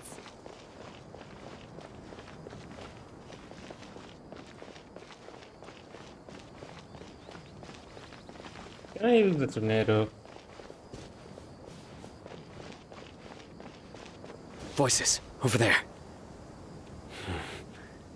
It sounds like an argument. Whoa, you have really good ears. Don't get any closer. They'll notice us. Dia's talking with the Eremites? Very interesting. Let's listen in. If you had informed me sooner, there'd be plenty of room for us to... You're one of us. We would never lie. Scholars. You don't know as much as I do. Need me to... I knew it. That's our Dia. Dia? Why would you? Dia! Alright. Hey, what are you doing? Huh? Didn't you say you'd help me find Grandpa? Why are you on their side? Well, look who's here. Ain't that something? This complicates things. You've betrayed Aru village? So, this is the great Dear, you'd be better off as my assistant than hanging around with this motley crew. Seen for yourself. I have the means and methods, and my ideals are far more admirable than theirs. I'm not the type that's easily swayed, Raman. You of all people should know that. Wait, what's going on, Dia? Whose side are you on here? Shut it, Paimon. It doesn't matter. Whichever side you pick, nothing could deter us from the grand mission of resurrecting the Scarlet King. Once our Lord of Old returns to this land, we will have a new beginning. Face the facts, Raman. It's not gonna happen. You should understand that more than anyone. Have all your years as a merc taught you nothing about placing hopes in a ruler? I'm a desert dweller and a proud follower of the Scarlet King. Whether I live by the edge of the sword or in peaceful comfort, my soul will always carry this conviction. It's not too late yet. The village mad scholars aren't gonna bring the Scarlet King back to life. You don't understand, my dear lady. Pursuing our faith is our purpose in life. Even if the chance of success is 1 in a million, we must be willing to give everything we have. Even if it'll expose you to the academia? Even if they end up disbanding the Eremites? Your Eremites, which you've worked so hard for all these years? Yes. We've waited a long time for this day to come. The sun and the moon no longer shine here. All you see now is cracks in this desiccated land. But fate has finally dealt me a hand to play against the Academia. With these scholars in our custody, we'll stomp the Academia's forces and fight our way beyond the wall of Samael. Ridiculous. Think about it. The Academia controls the entirety of Sumeru. Your powers are negligible in comparison. If you still don't believe me, then try asking these two men. They're also against the Academia, but neither of them are as arrogant as you are. They look more like pawns of the Academia to me. Why would I listen to anything the people of Greater Lord Rukkhadevata have to say? Filthy traitors. Your god abandoned all honor and betrayed the Scarlet King. We desert dwellers will never trust the likes of you.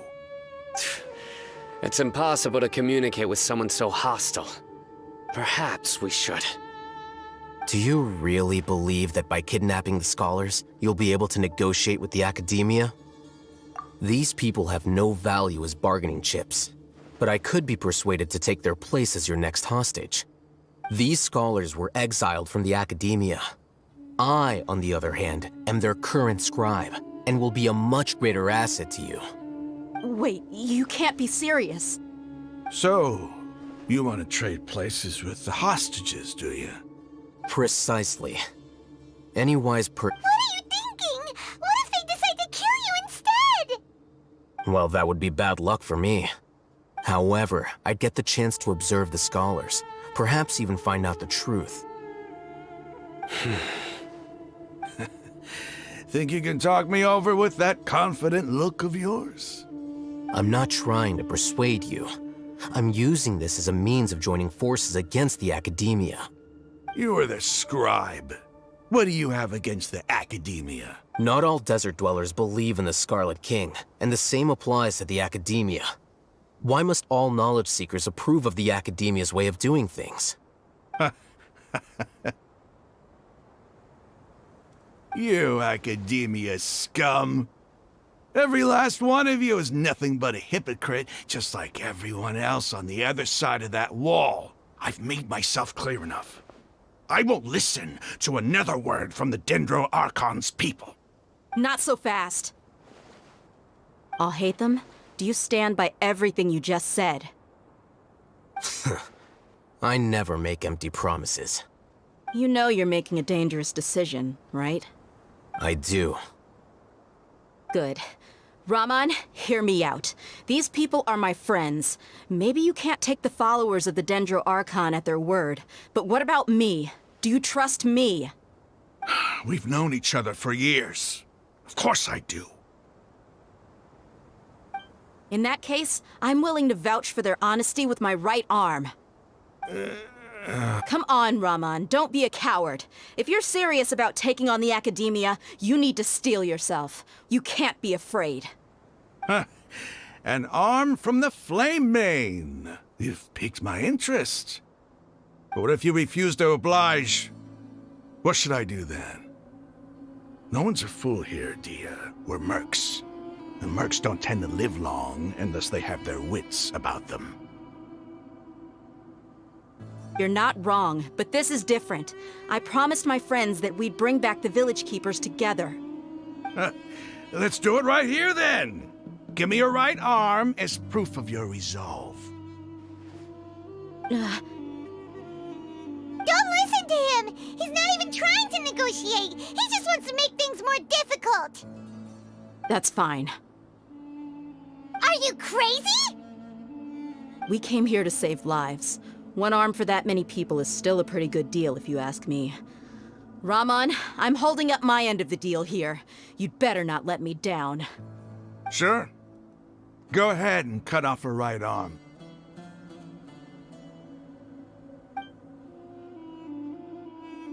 No! Dia! What are you gonna do? Think of something!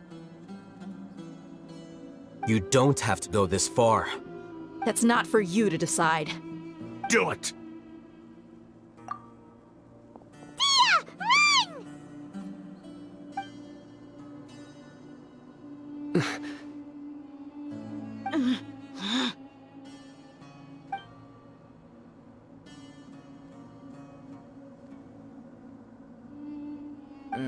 Stop!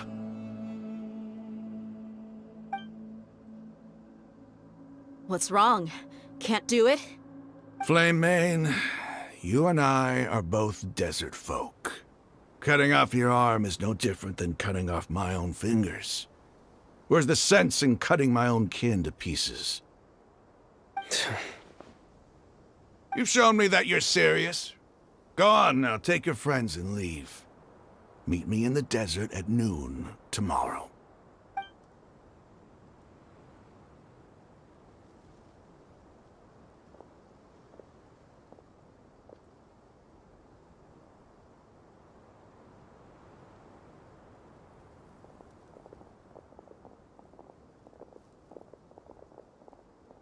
Phew. I was really counting on him not going through with it. Dia! That was crazy! Have you all lost your minds? What if he'd actually cut your arm off? Then I just have to hold my claymore with my left arm. Okay, I'm sorry. But sometimes when you're out on a limb, you gotta double down to seal the deal. Don't ever make a promise like that again. I can deal with it if it came down to it. You would not lose to them either. I don't doubt it, Sino. But this is about more than me and them. There's a lot more where they came from. Even if we got rid of one bunch of radicals, there are others out there. Wiping them out would do more harm. I'm sorry, Dia. I should have stayed put. It's okay. I promised you I'd help find your grandpa, so I'll do whatever it takes. Whatever it takes? You just might be scholar material. Huh?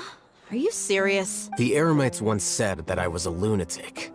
Perhaps a little madness is essential to be successful in research. Why does it feel like he's using his praise for me as an excuse to brag about himself? Okay, let's get moving. We should head back to the village and rest up. Today was just a trial run. Noon tomorrow is gonna be the hard part.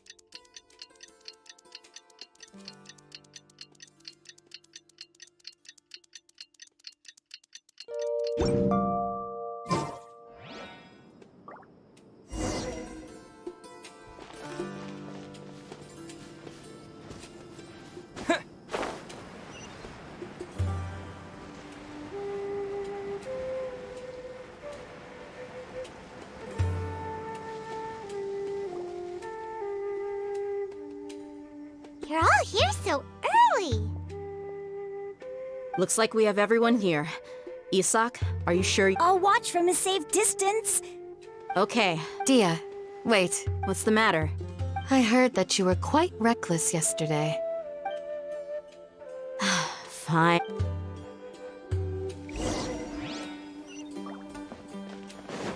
Dude, 1,000 or more.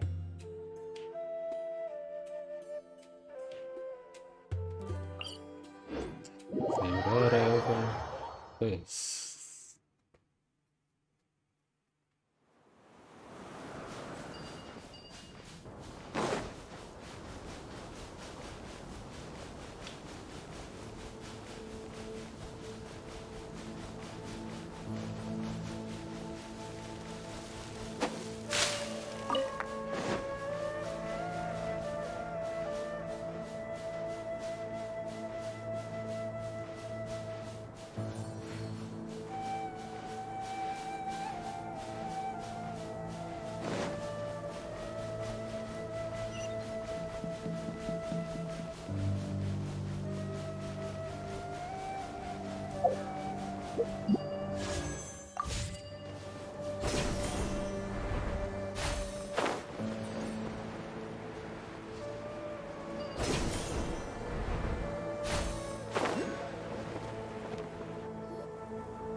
Huh. They got here before us. Uh-oh. Is it because Paimon overslept by... Is everything ready?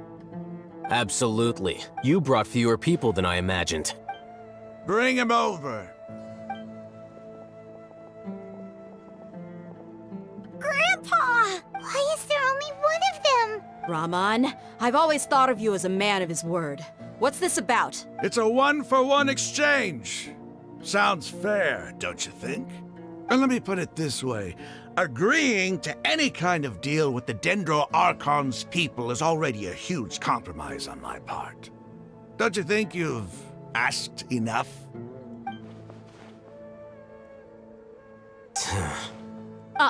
You stay right there! Okay, we're fighting.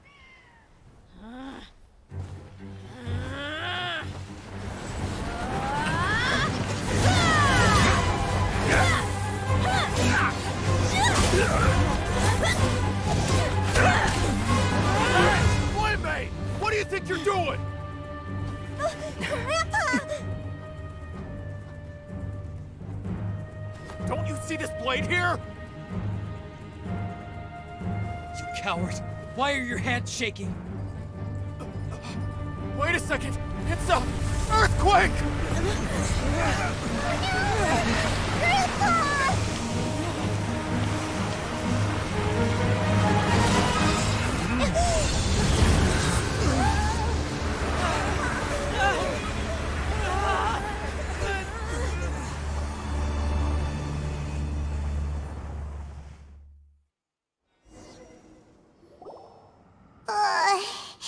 Paimon's dizzy.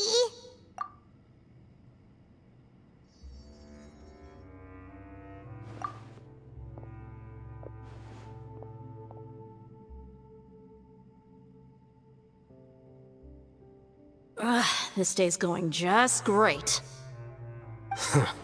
What a nuisance. The sand dune collapsed. I saw an energy field. The village keeper protected us. It glowed green with dendro. Just like you said, it may well have been the remains of Lesser Lord Kusanali's power inside the scholar's body. The Dendro Archon. The present one. Grandpa? Grandpa? Oh no, he's getting confused again. Hey, look around you. There used to be a temple here?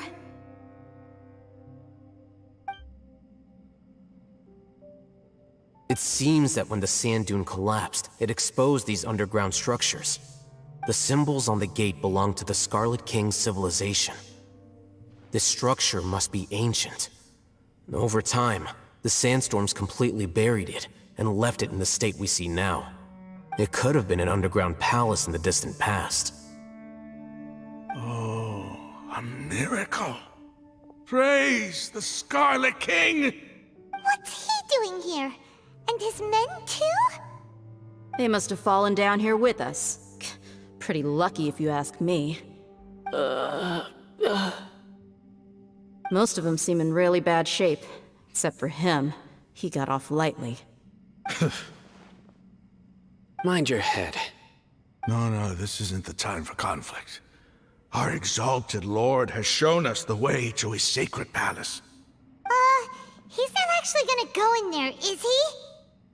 As it happens, I want to take a look inside too.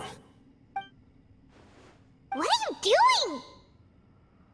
Don't you think it's curious? 1 minute, Lesser Lord Kusanali's power protects us from harm, and the next, remnants of the Scarlet King's civilization appear.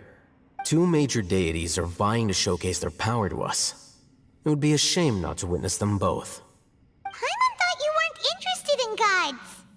Indeed. In my view, gods are just a higher form of living being, or creature, you could say. New discoveries are always worth investigating. Whether they have anything to do with gods is neither here nor there. Raman, what are you gonna do about your men?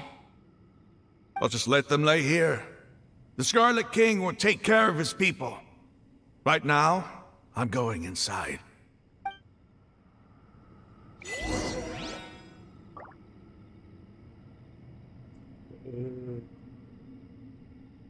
Yep, let's go.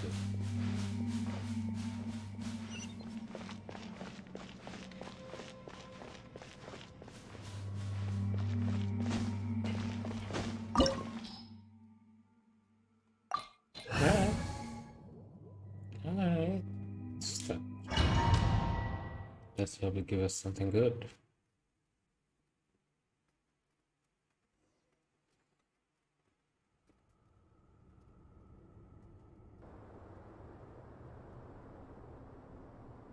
It's full of life here. This defies comprehension. It looked completely desolate from the outside. Yet, it flows with energy inside. Yeah, and there's so many plants. It's so pretty.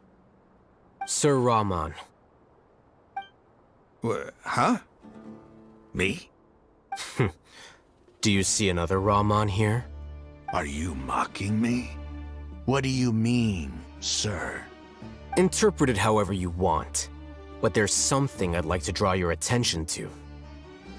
While this structure is clearly left over from the Scarlet King civilization, the energy that flows in here is that of the Dendro Archon.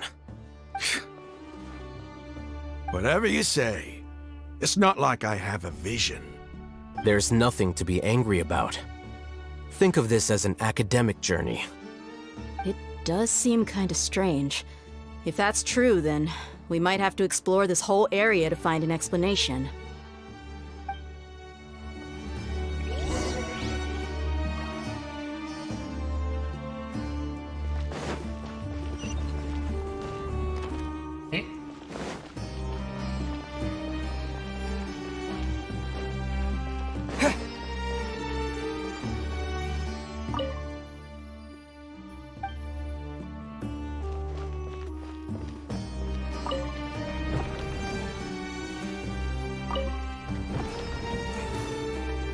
Okay. Okay.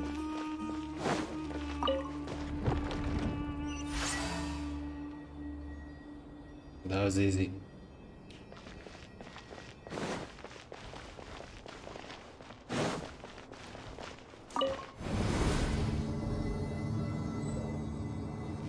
Yeah, that's not a good idea.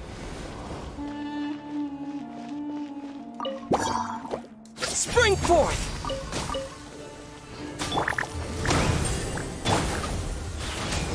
Huh? You're in for a little shock. You've been a naughty boy.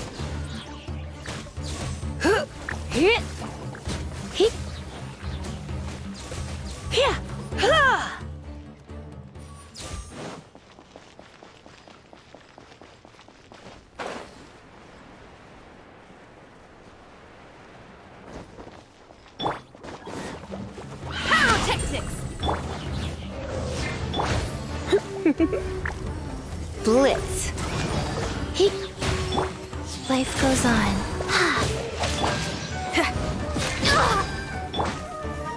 Let's spark things up a little.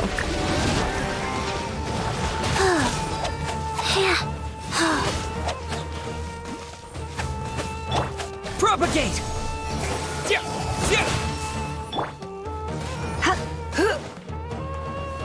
Come a little closer.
Propagate! Feel the beat! Geek.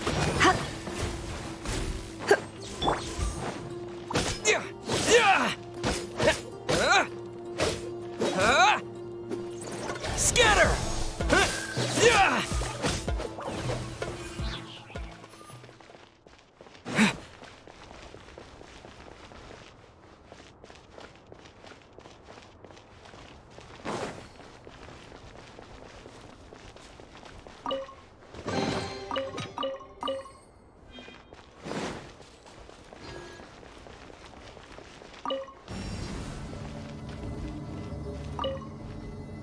Come here.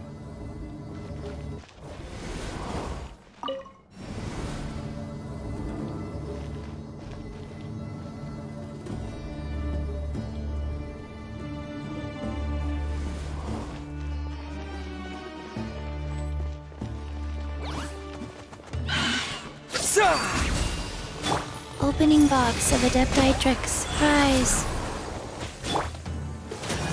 You're in for a little shock. Blitz.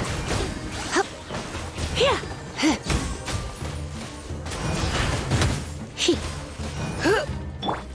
Pyrotechnics.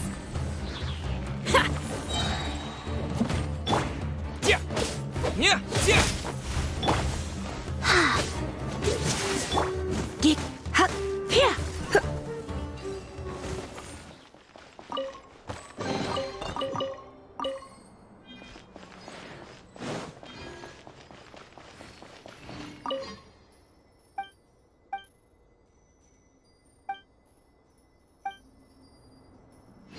Look at that.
Just get on top of it before it's sent again.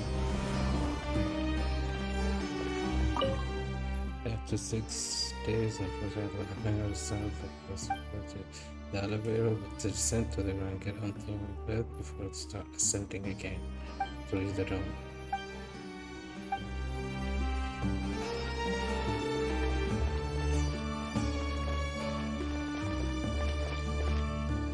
Damn it.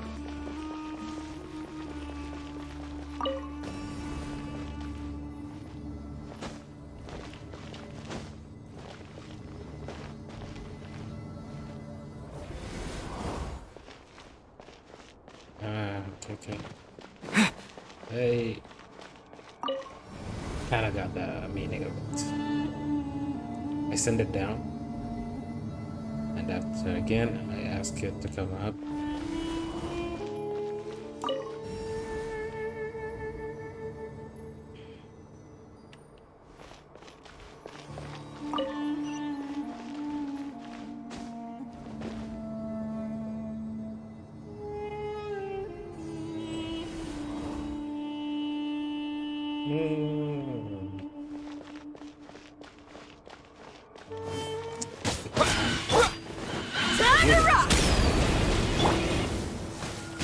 Don't be such a... He...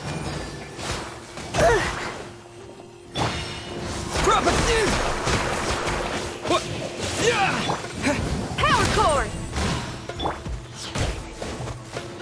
Get up. Hip hop.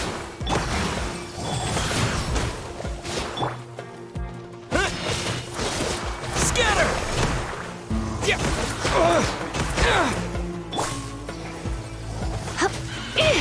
Get.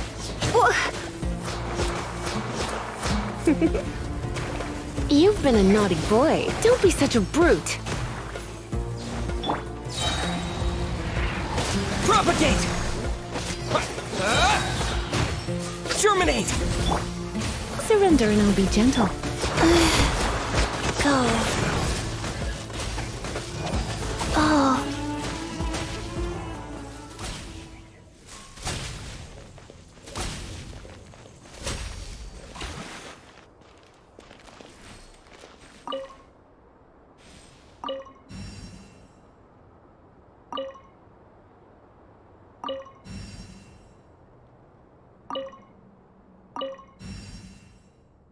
One, two, breathe, three.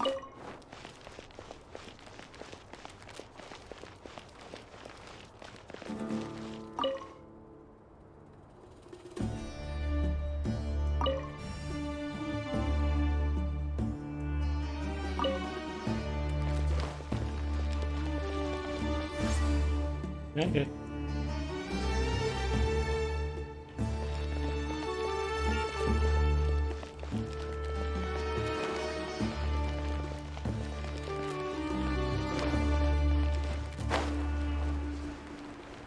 Faster?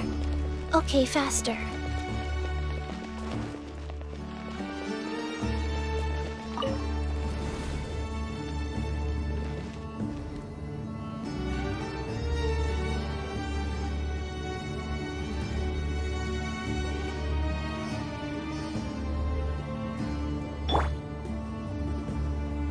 Oh, now that's a sight to see. The Scarlet King's splendor surrounds us. There's so much vegetation here. It's different than what I expected. Sure are a lot of plants for a desert. That's what I call divine providence of the Scarlet King.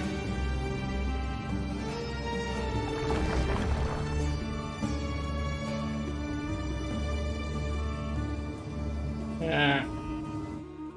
I like it.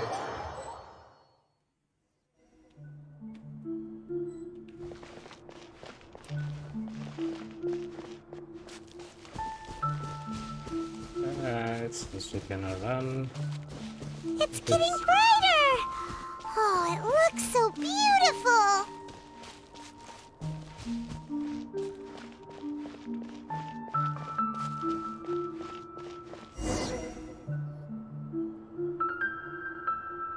Wait.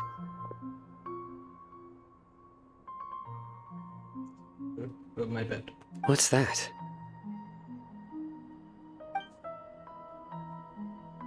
A load of flowers. And it looks like there's something among them. These are Scarlet King runes. They left something behind. Yes. It's an elegy written in an ancient script. What does it say? Here lies our faithful priest Kasala. His wisdom is a miracle among the people, deserving of high praise and admiration. You can read ancient Scarlet King script? Of course. Every student needs to master at least 20 languages before they graduate. He's not serious, right? There's still something off about this place. The elemental energy here is too concentrated. The scent of life. Is it trying to tell us something? Is this it? Analyzing.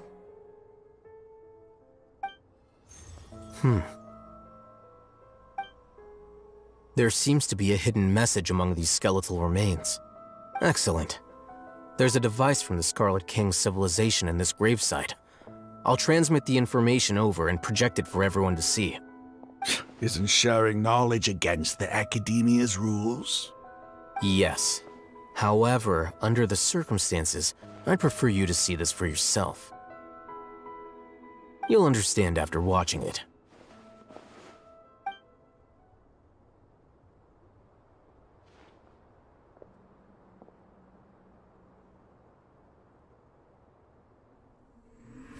Civilization is born of knowledge, but so too can knowledge be its demise. A disaster caught us unaware. It was knowledge that did not belong to this world. The Scarlet King brought this forbidden knowledge into our world, and it quickly spread like a plague. People's minds were filled with crazed whispers. Dark gray scales spread across their bodies. Even the land was stripped of its vigor. Only a desperate, deathly silence remained. Were it not for greater Lord Rukkhadevata from the forests, the damage would have been irreversible. She summoned the priests to build temples and infused into them the divine power of life. The disaster was miraculously tempered, and the embers of our civilization were preserved in Aru village. Alas, the miracle could not last. As long as forbidden knowledge continued to exist, it would forever blight this world. In the end, the proud king of the desert, my eternal lord, chose to sacrifice himself. I have spent my whole life since guarding one of these many temples. But now, my duty is coming to an end. As I close my eyes for the final time, the sight of that noble deity will appear in my vision once more. In helping the Scarlet King to eradicate forbidden knowledge, she exhausted her strength, and her form became that of a small child. How strange. Now that I think of her, I no longer have any fear of death, for I sense that the spirit of life will abide with me during my eternal sleep. Children of the desert, cling no longer to past grievances, but hold tight to the memory of this act of benevolence. What was that? The priest's memories. No, impossible. Greater Lord Rukkhadevata. So the former Dendro Archon and the Scarlet King were never enemies at all. But this doesn't make any sense. The Dendro Archon's followers, they're clearly... Was that the former Dendro Archon? She became so tiny in the end.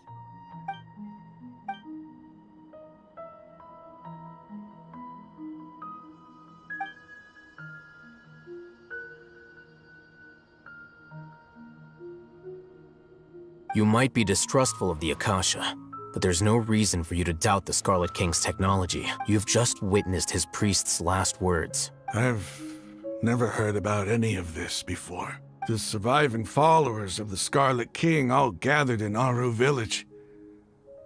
Our god did not make mistakes. We refused to believe any of the rumors. The Scarlet King's death, the all but total annihilation of our civilization. It was all Greater Lord Rukkhadevata's doing. We saw her as nothing more than a traitor. Who stabbed us in the back in our moment of crisis. Just like us humans. Fighting, feuding, double-crossing each other to survive in the desert. You were blinded by...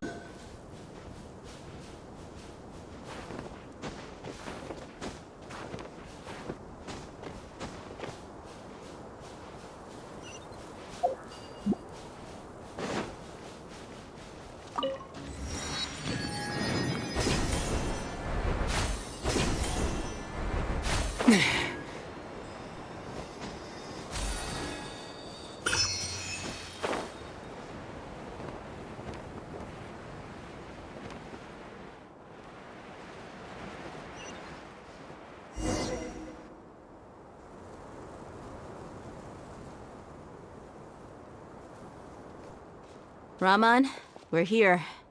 Everything's been arranged. Someone will bring the village keepers back to Aru village shortly. I guess all I can say now is... Don't mention it. I think we can both agree you went to hell and back for it. But we share a common... Where are the perpetrators? I'll bring you to them.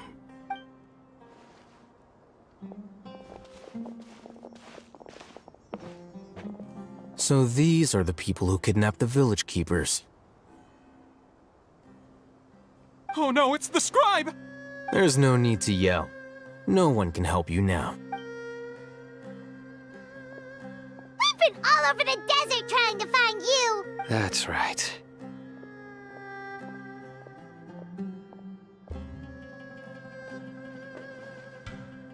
General Mahamatra? No, no! Make it quick, please! Swift and painless! Whoa. The moment they set eyes on Sino, they turn pale like they've seen a ghost! You should have known that I would be coming for you. Wait, we were just following orders. You know what I'm talking about, right? There's no way we could have... No, not Sino. He's gonna tear... I could do worse. Please have mercy. Start talking. Otherwise... So, your superiors have kept you quite busy recently. They, wanted to extract canned knowledge. Don't play dumb. You know what I'm really asking. They extract divine canned knowledge. Then what? I don't really... Well, you better start talking or you'll be sorry! You don't want to make things any more difficult for yourself, do ya? Be my guest. Huh? Huh? Uh-huh.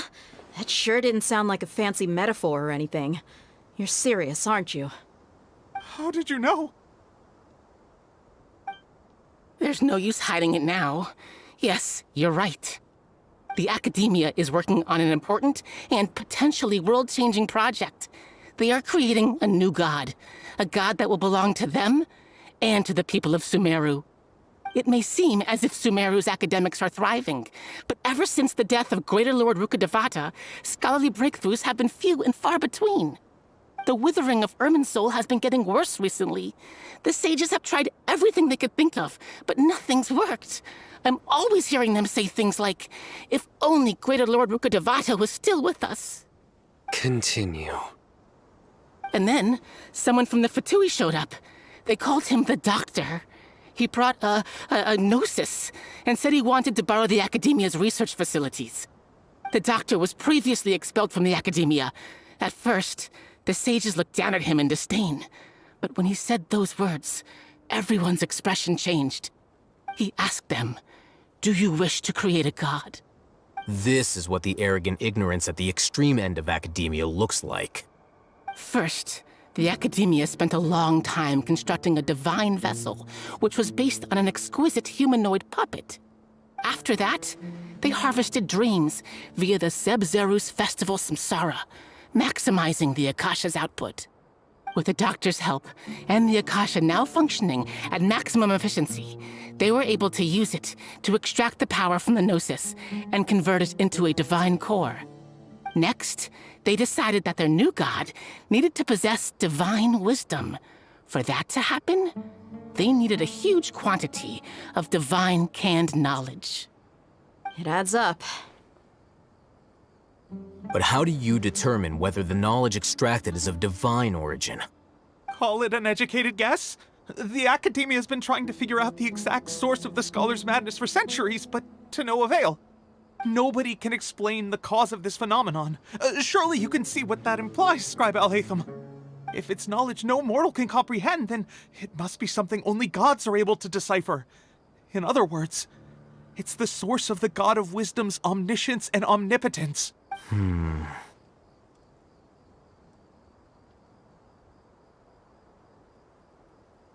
You must have noticed by now. The academia doesn't care about who their god is. It's the ability to exercise control over knowledge, and it is as if they are cursed with a desire for omniscience, and some organisms demonstrate phototaxis. This is but a form of phototaxis. Then what does Lesser Lord Kusanali mean to you? Is she not a true god present in this world? If you already have a new... From the beginning, the academia has never treated her as a god. When the academia first discovered Lesser Lord Kusanali, the newborn god of wisdom, the sages hoped that she would be as wise as Greater Lord Rukkhadevata. But upon evaluation, they found that at the time she possessed no more intelligence than any ordinary human child. The sages never had a ruder awakening. This forced them to accept that Greater Lord Rukkhadevata had indeed passed away. Not to mention that Lesser Lord Kusanali's Gnosis had been used to power the Akasha this entire time. By herself, she has neither an Archon's raw power, nor the spectacular insight expected of a god of wisdom. Slowly but surely, people began to forget about her existence. So, this is...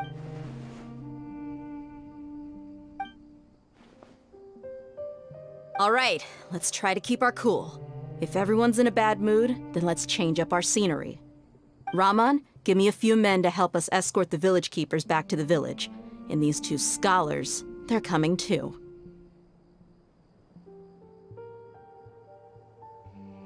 Sure, as you wish.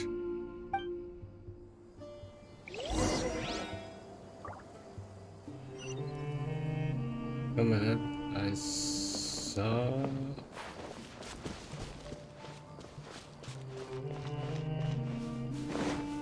I saw a gold chest.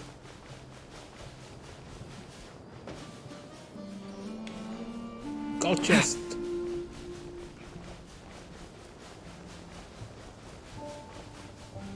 Time to work! Feel the beat! You're in for a little shock. Get out of my way!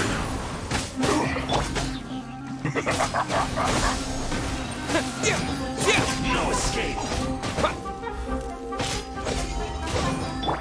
Preparing to cover! No slacking off!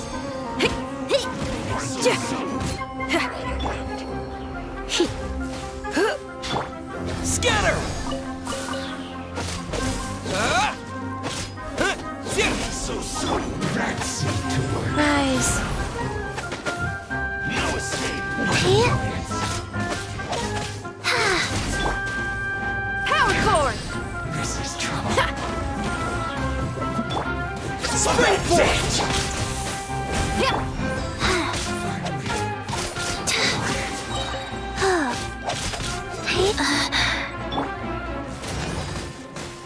Prepare yourself.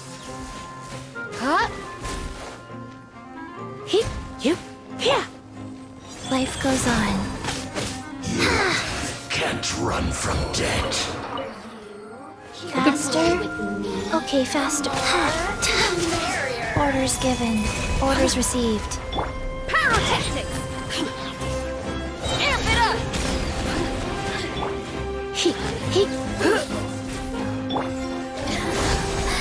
Let me amuse myself. Over here!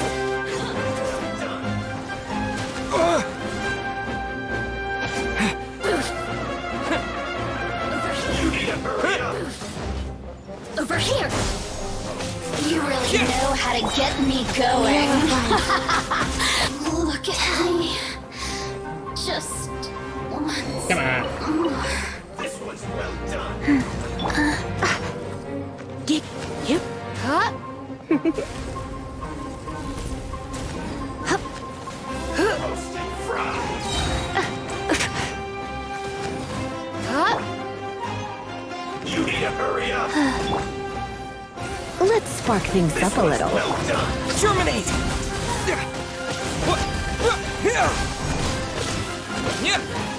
You need to hurry up. An unfortunate fault. Where did I go? I think 5. Yeah, 5.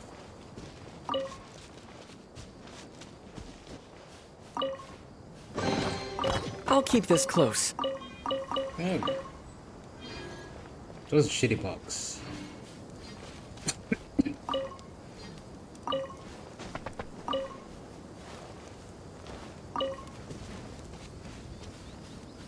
There it is. Yeah, leave them be.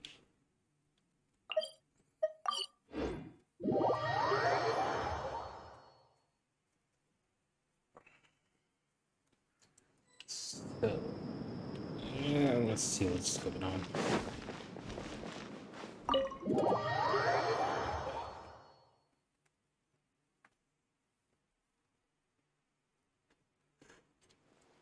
The village keepers you've found have all been returned to their homes, and each one has a dedicated caregiver to look after them. The 2 new scholars are being kept under close supervision, too. Really great work, everyone. The atmosphere is so heavy.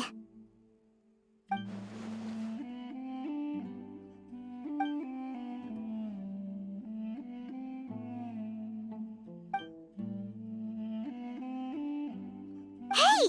Say something! Stop spacing out!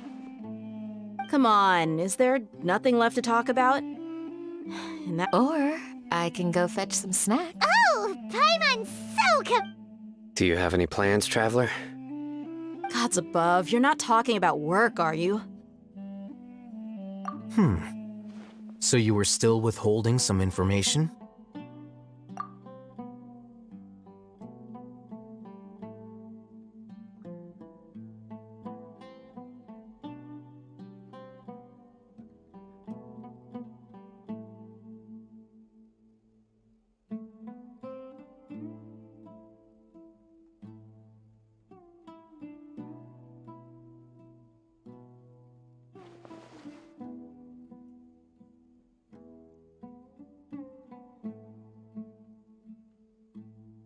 Even though we lived through all of this firsthand, it still feels super surreal to hear you talk about it again.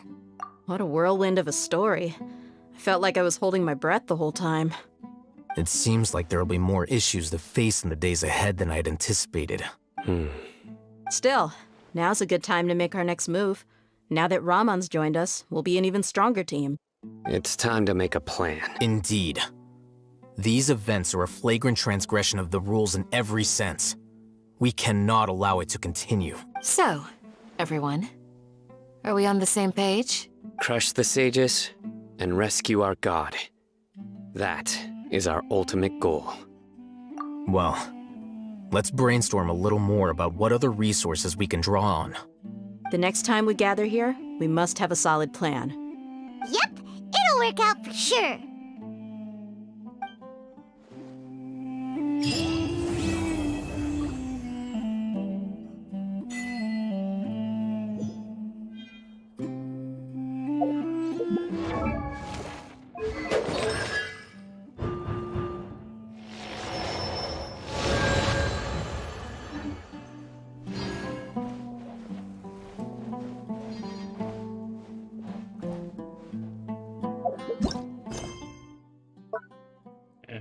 I finished.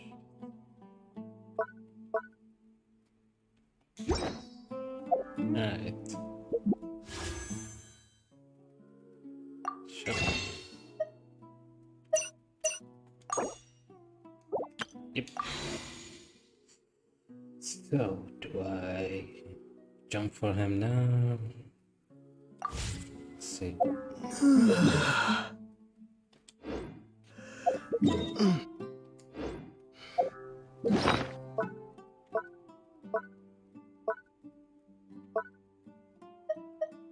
One, two, three, and one. Right. Here's what I'm gonna do.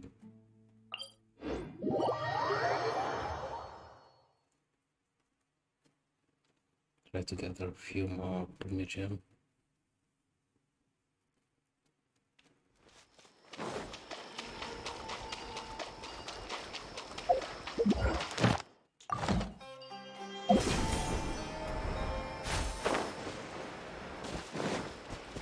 So it was a bad idea from my side to use all my Primogen into trying to fit.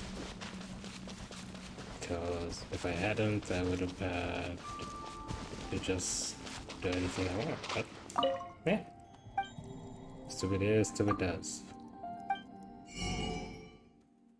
Alright, play more. Play more is better.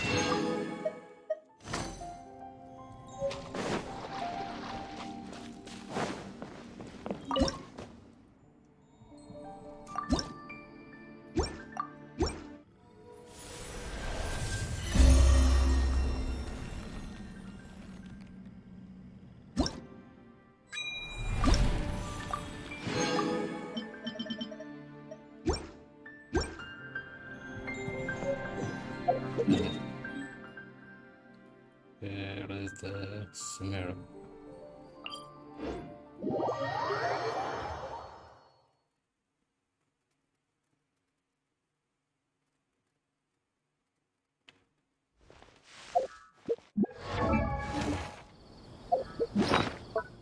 No.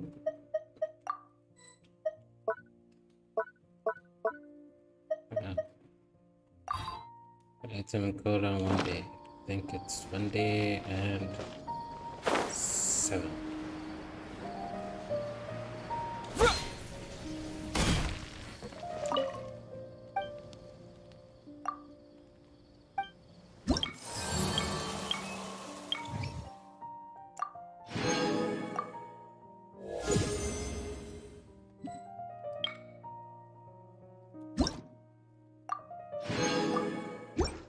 Doesn't benefit me at all.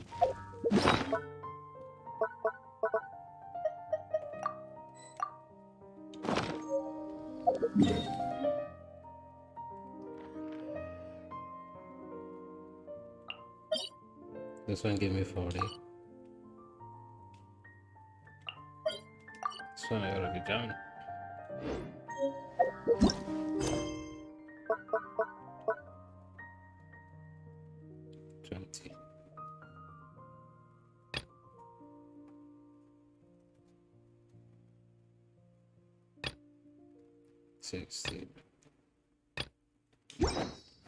You know what? When I hand this work over to the Elamites, This might be a good time.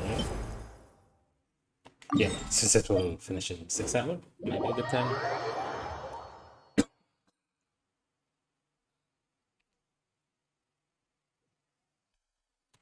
But before I keep you guys give me a few minutes, I'll be right back.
What a whirlwind of a story.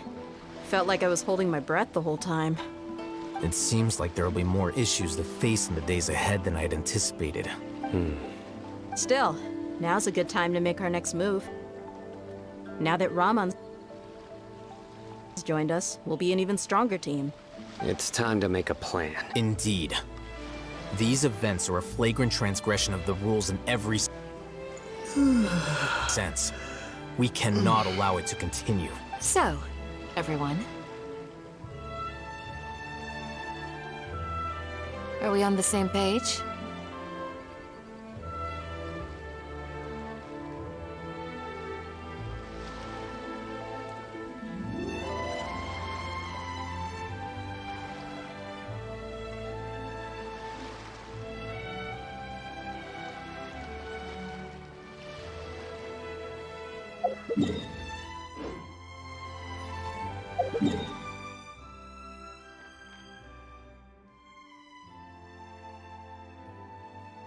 Might as well change the animal since it's my strongest.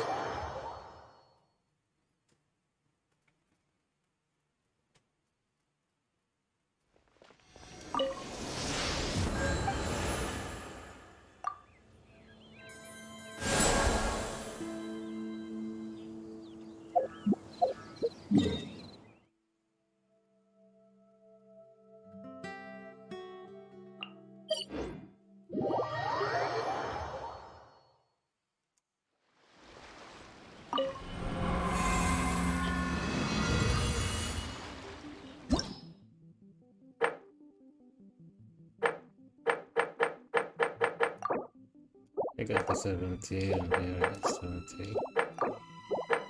It's 70. Ah, measly, maybe near 2 bulb.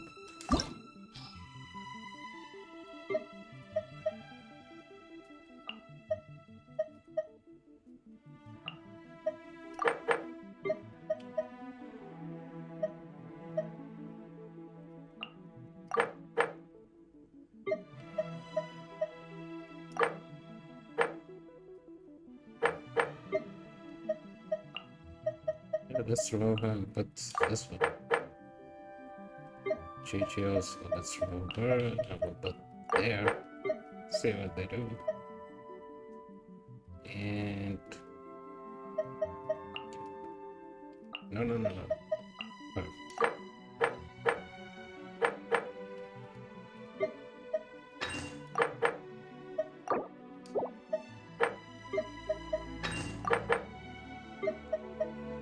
To be honest, I don't know what these things do, but I just do it anyway.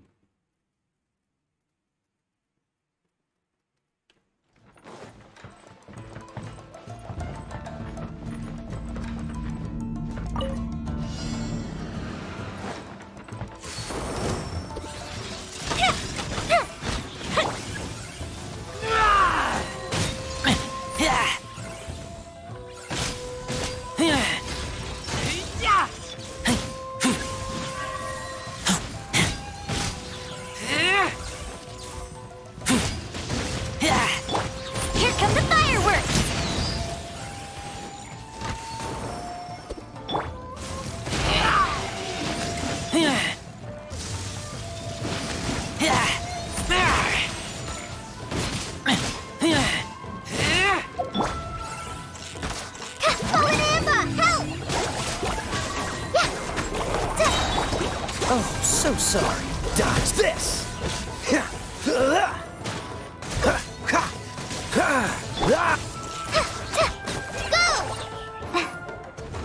Just like we rehearsed. This moment will be frozen in time. Wrap up the flame!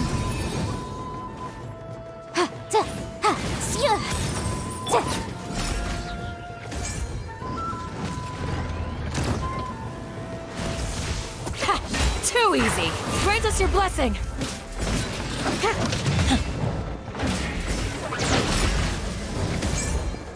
Pin them down.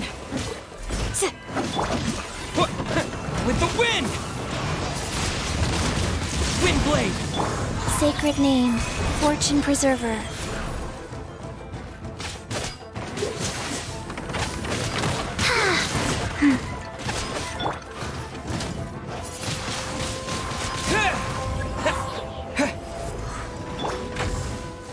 Try not to enjoy this too much. Go, go, Baron Bunny! No escape! Come a little closer. Blitz. Come on, come on, come on, come on, come on. He, ha,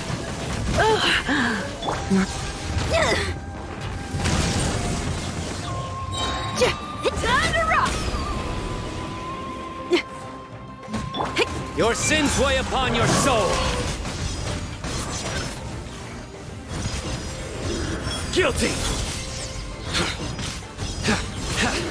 Your penance is due. Guilty.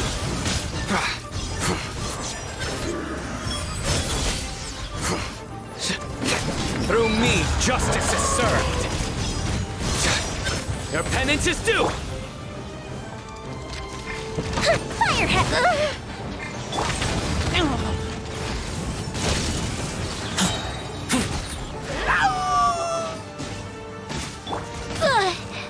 A festive reprise!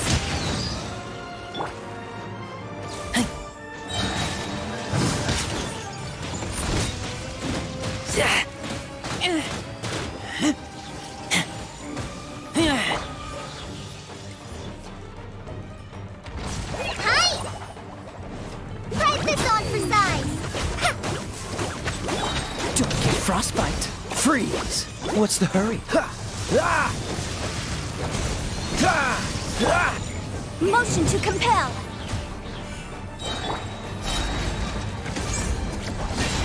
hear my prayer.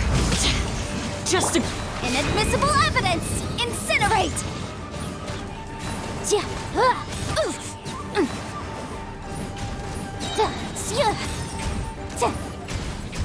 Motion to compel.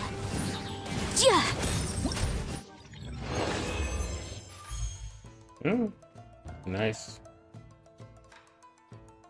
Exit. I don't like.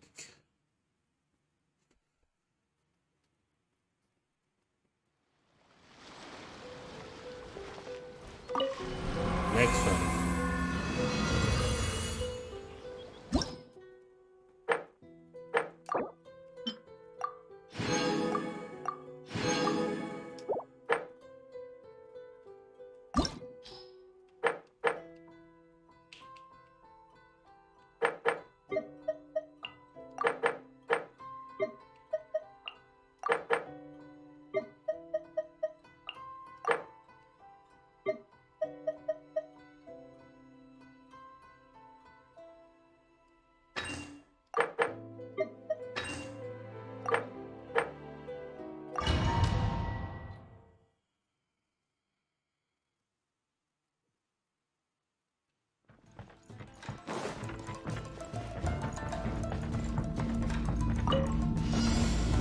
Following orders.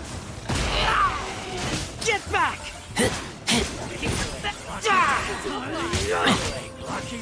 Following orders. New plan. Think you can get away? Let's play!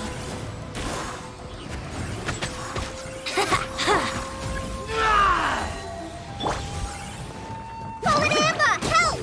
Fly! Following orders.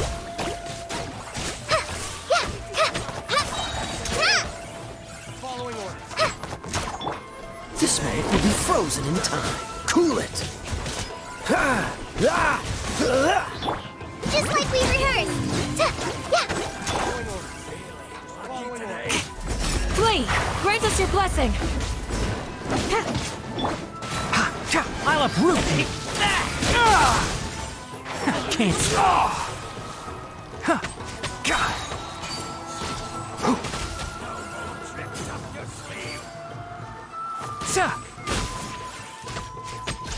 Let's nip that in the bud! Disappear! I'm getting sick of this game. Windblade! Magical lamp!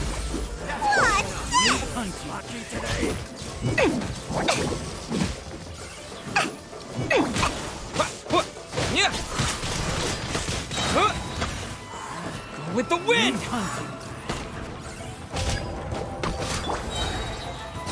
Surrender and I'll be gentle. Where do you think you're going? You've been a naughty boy. That's close enough. Let it rain. Come on, Get him. coward. Get you here.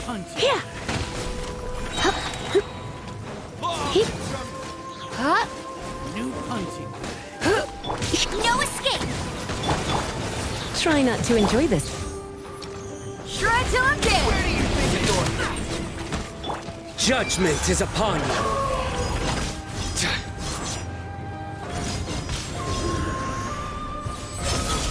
That's close enough. Guilty! That's close enough. You stay condemned! Guilty!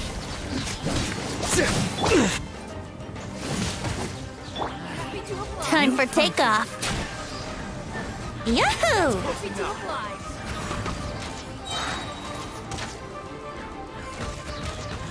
Yeah, let's play.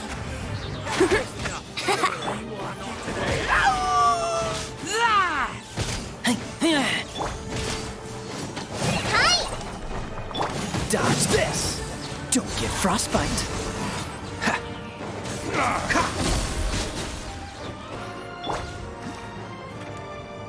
Yield!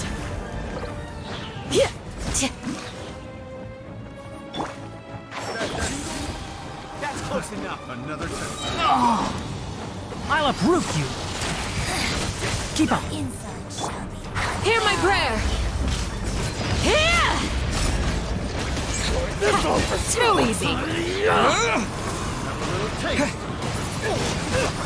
Windblade! Let's sweeten the deal. Suffocate! Shazam!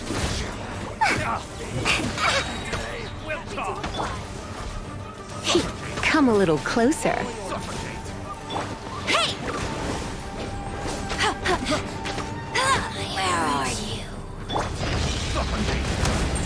Amp it up!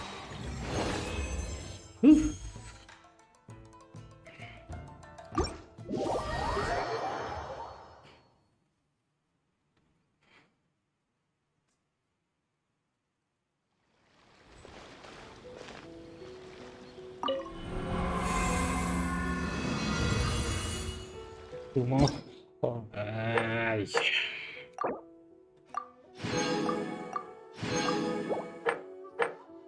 I don't want to do it.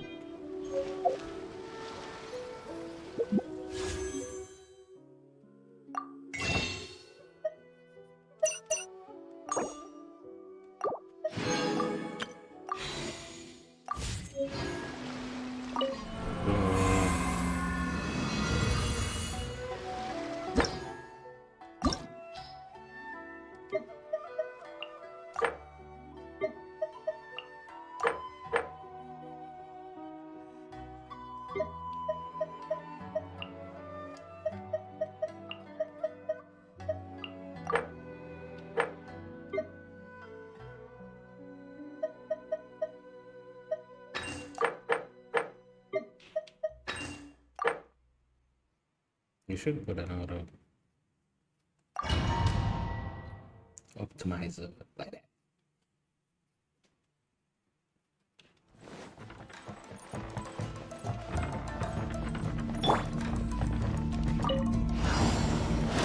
Open. think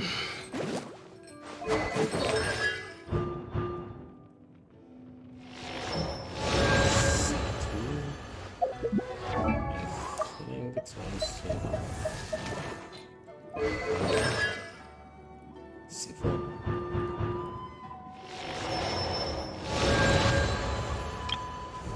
And new person. Hottest flavor of the month. Oh baby.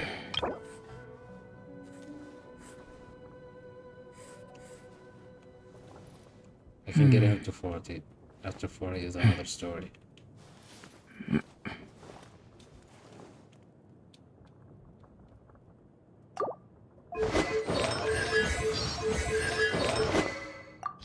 Weapon.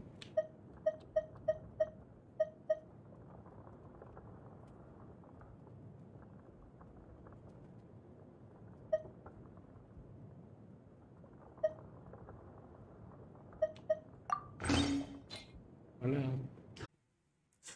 It was fun. I got a beta finally. Next time I will stop pushing on the banner because I need to keep my primogen for me.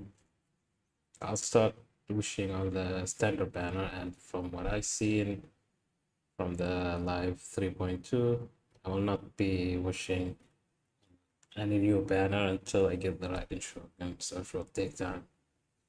See you guys next time.